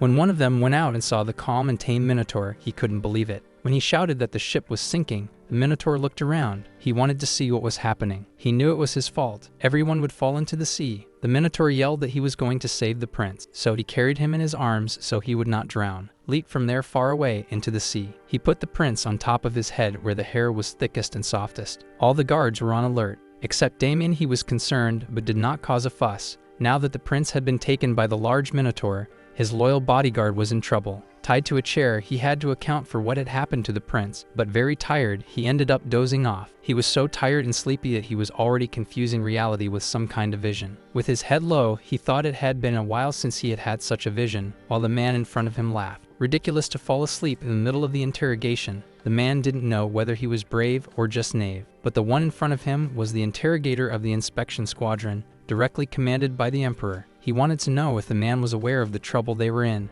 Damian knew, but he could not explain what was happening. The investigator thought he had no problem dozing while the prince was missing. He seemed deeply upset because it was already 6 days since the hair prince was taken. He had brief fits of anger, slamming the table and saying he wanted to know where the monster had taken him. He was also indignant at their delay in finding traces of the prince, considering the news took long to reach the capital. They themselves took another 2 days to arrive there and saw everyone wasting workdays. They could be finding where the hair prince was, but they acted as if they were investigating only to waste time. He asked where the Minotaur had escaped swimming and where was the magnate of Ambrosio. The one who had bought the Minotaur didn't even have clues about him, and nobody in that city seemed to know anything. The man stuttered because the hints they claimed to find were ludicrous. Besides ignoring the facts that time was short now, they wanted to know why just he wanted to harm the highness. The special bodyguard found it ridiculous for the man to think that everyone had conspired with the Minotaur. Damian found it insane for them to want such a strange conclusion. It wasn't that they wanted to draw such a conclusion, said the investigator,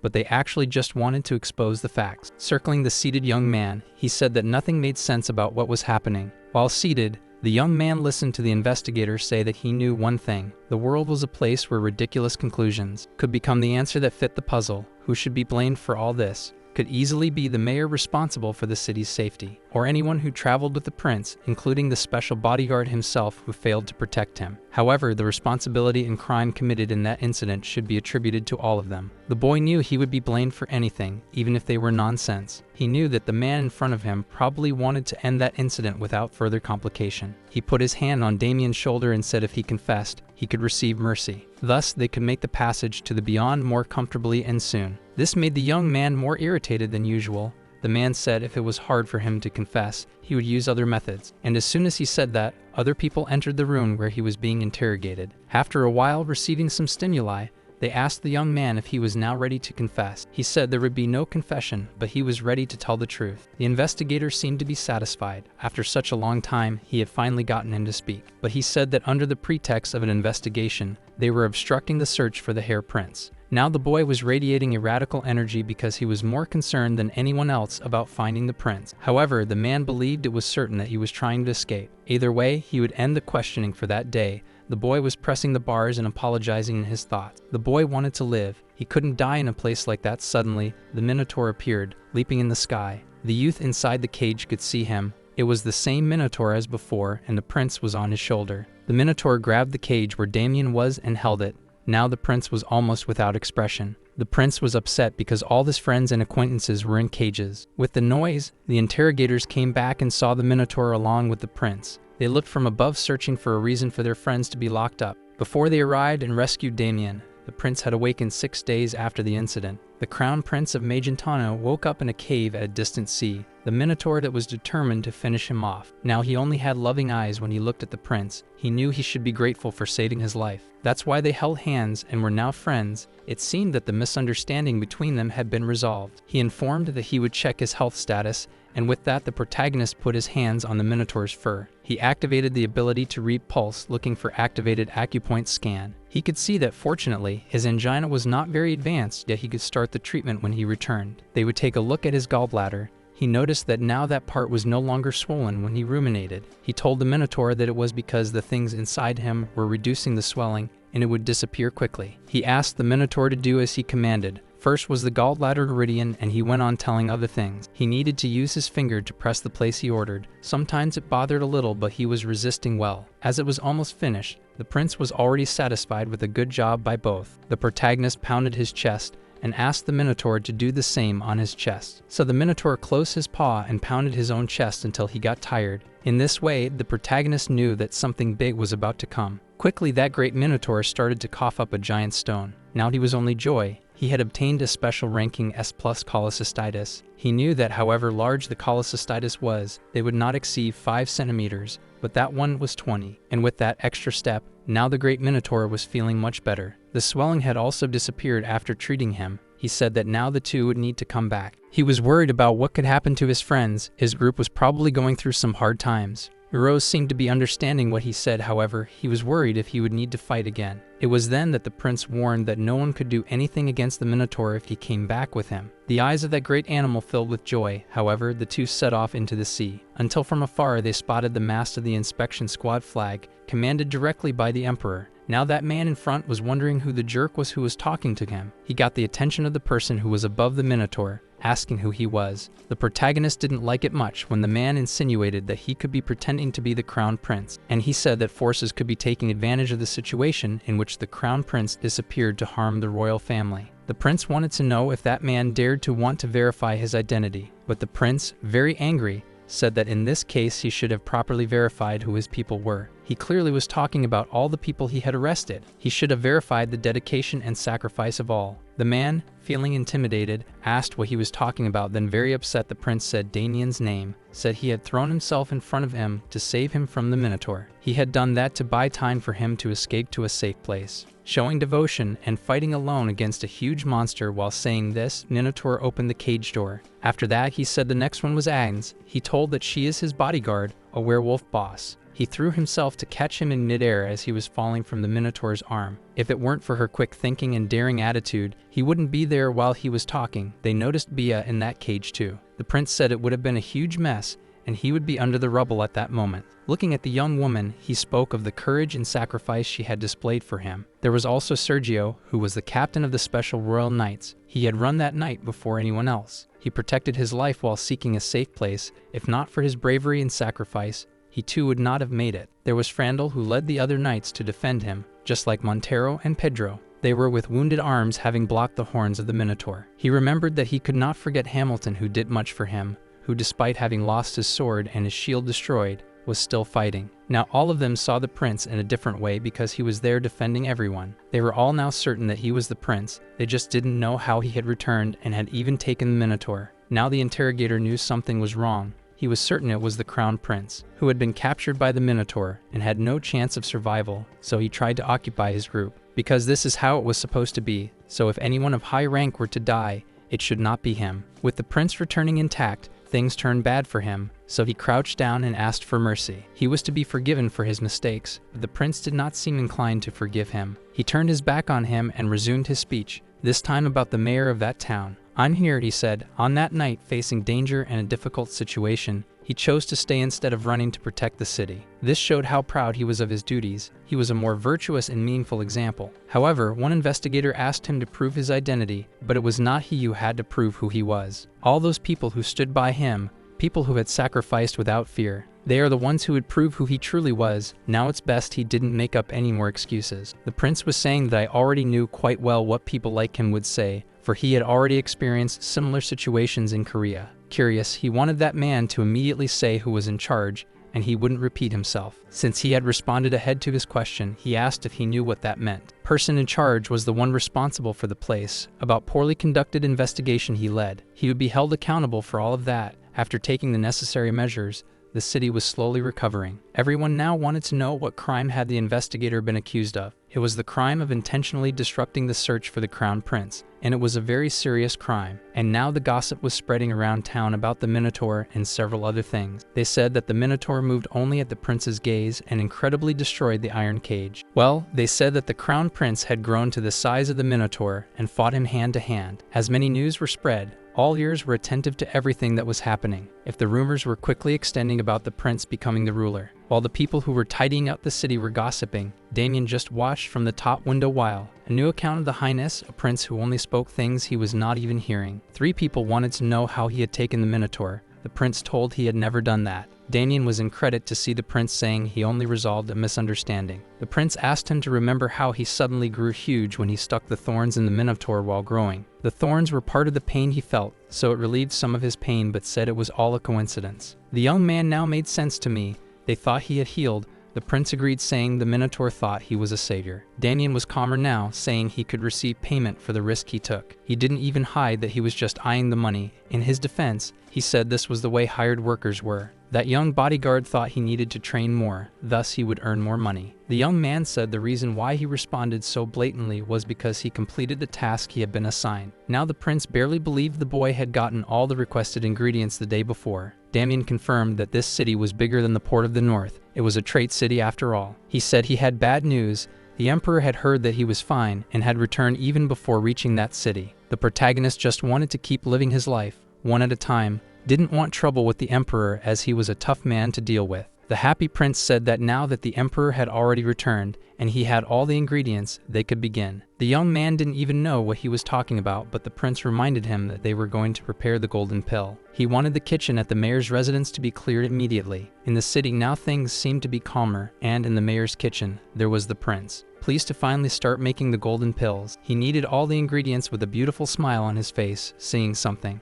Meanwhile, his bodyguard only looked on with judgmental eyes, not knowing if he would continue singing. But the protagonist kept making his pills. The Minotaur even ate the first one just to make sure it was good. So much so, the message arrived saying that the internal organs were extremely energized by the Minotaur's snack. The heart could barely handle so much energy. However, the stomach was not happy. All things that were good for the body tasted bad. Yet all internal organs came together and gave him 500 HP. The modification reported that the medicine had been identified as made by him, and the tonic manufacturing and ingredient analysis skill had been activated. Now he was looking at the screen with pride, having finally finished making the Minotaur's golden pill. The list of benefits was long, but something caught the protagonist's attention. He was happy, as it wasn't addictive, and had no side effects. It was perfect. Meanwhile, the Minotaur was chilling, lying down. That's when the prince called out to him. It seemed they should talk. He had rested and should be much better. He told the Minotaur that he should eat something and gave him some golden pills. The Minotaur completely trusted the protagonist, so he ate all the golden pills at once. With that,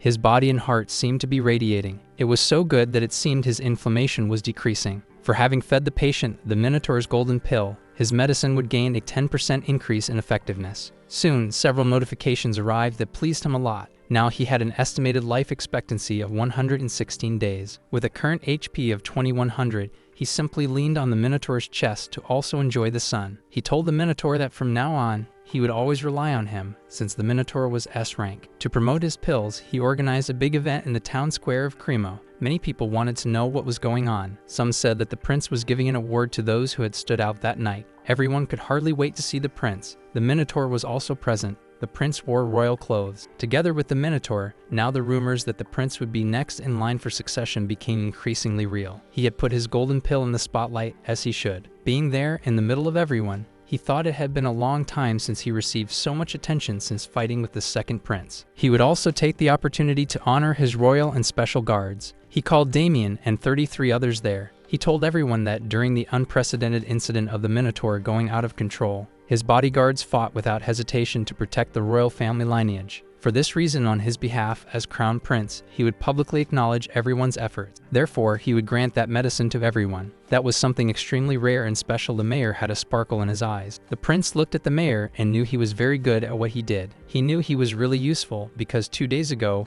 while he was talking to the Minotaur, the mayor appeared. The young man said he needed to tell him something. He told him he was thinking of organizing an award ceremony to distribute prizes and advertise the new medicine. He said it was because the Minotaur had scared a lot of people, and he also wanted to reward people for working on everything. He was thinking of giving this to them. He said it was the Minotaur's golden pill that he had just made. Even before he finished, the mayor already knew exactly what the prince needed. It was a prize with a name given to the medicine. Just with this information, all the nobles of the empire would be curious. And again, before the prince finished speaking, the mayor already knew he should form a limited edition prize from the prince. So the mayor said that the award ceremony should be as grand as possible. Only then, it would really help. And he could also sell it at a very high price. It took 2 days to organize everything. The prince now was praising and greeting the mayor as an equal. He, the crown prince Adrian Magentano, made the special medicine out of gratitude for their courage and devotion, for they were true heroes and warriors who faced the Minotaur head-on. Thus, they would all receive that special and potent medicine, made with the gallstone of the Minotaur. He continued saying that the moment they consumed it,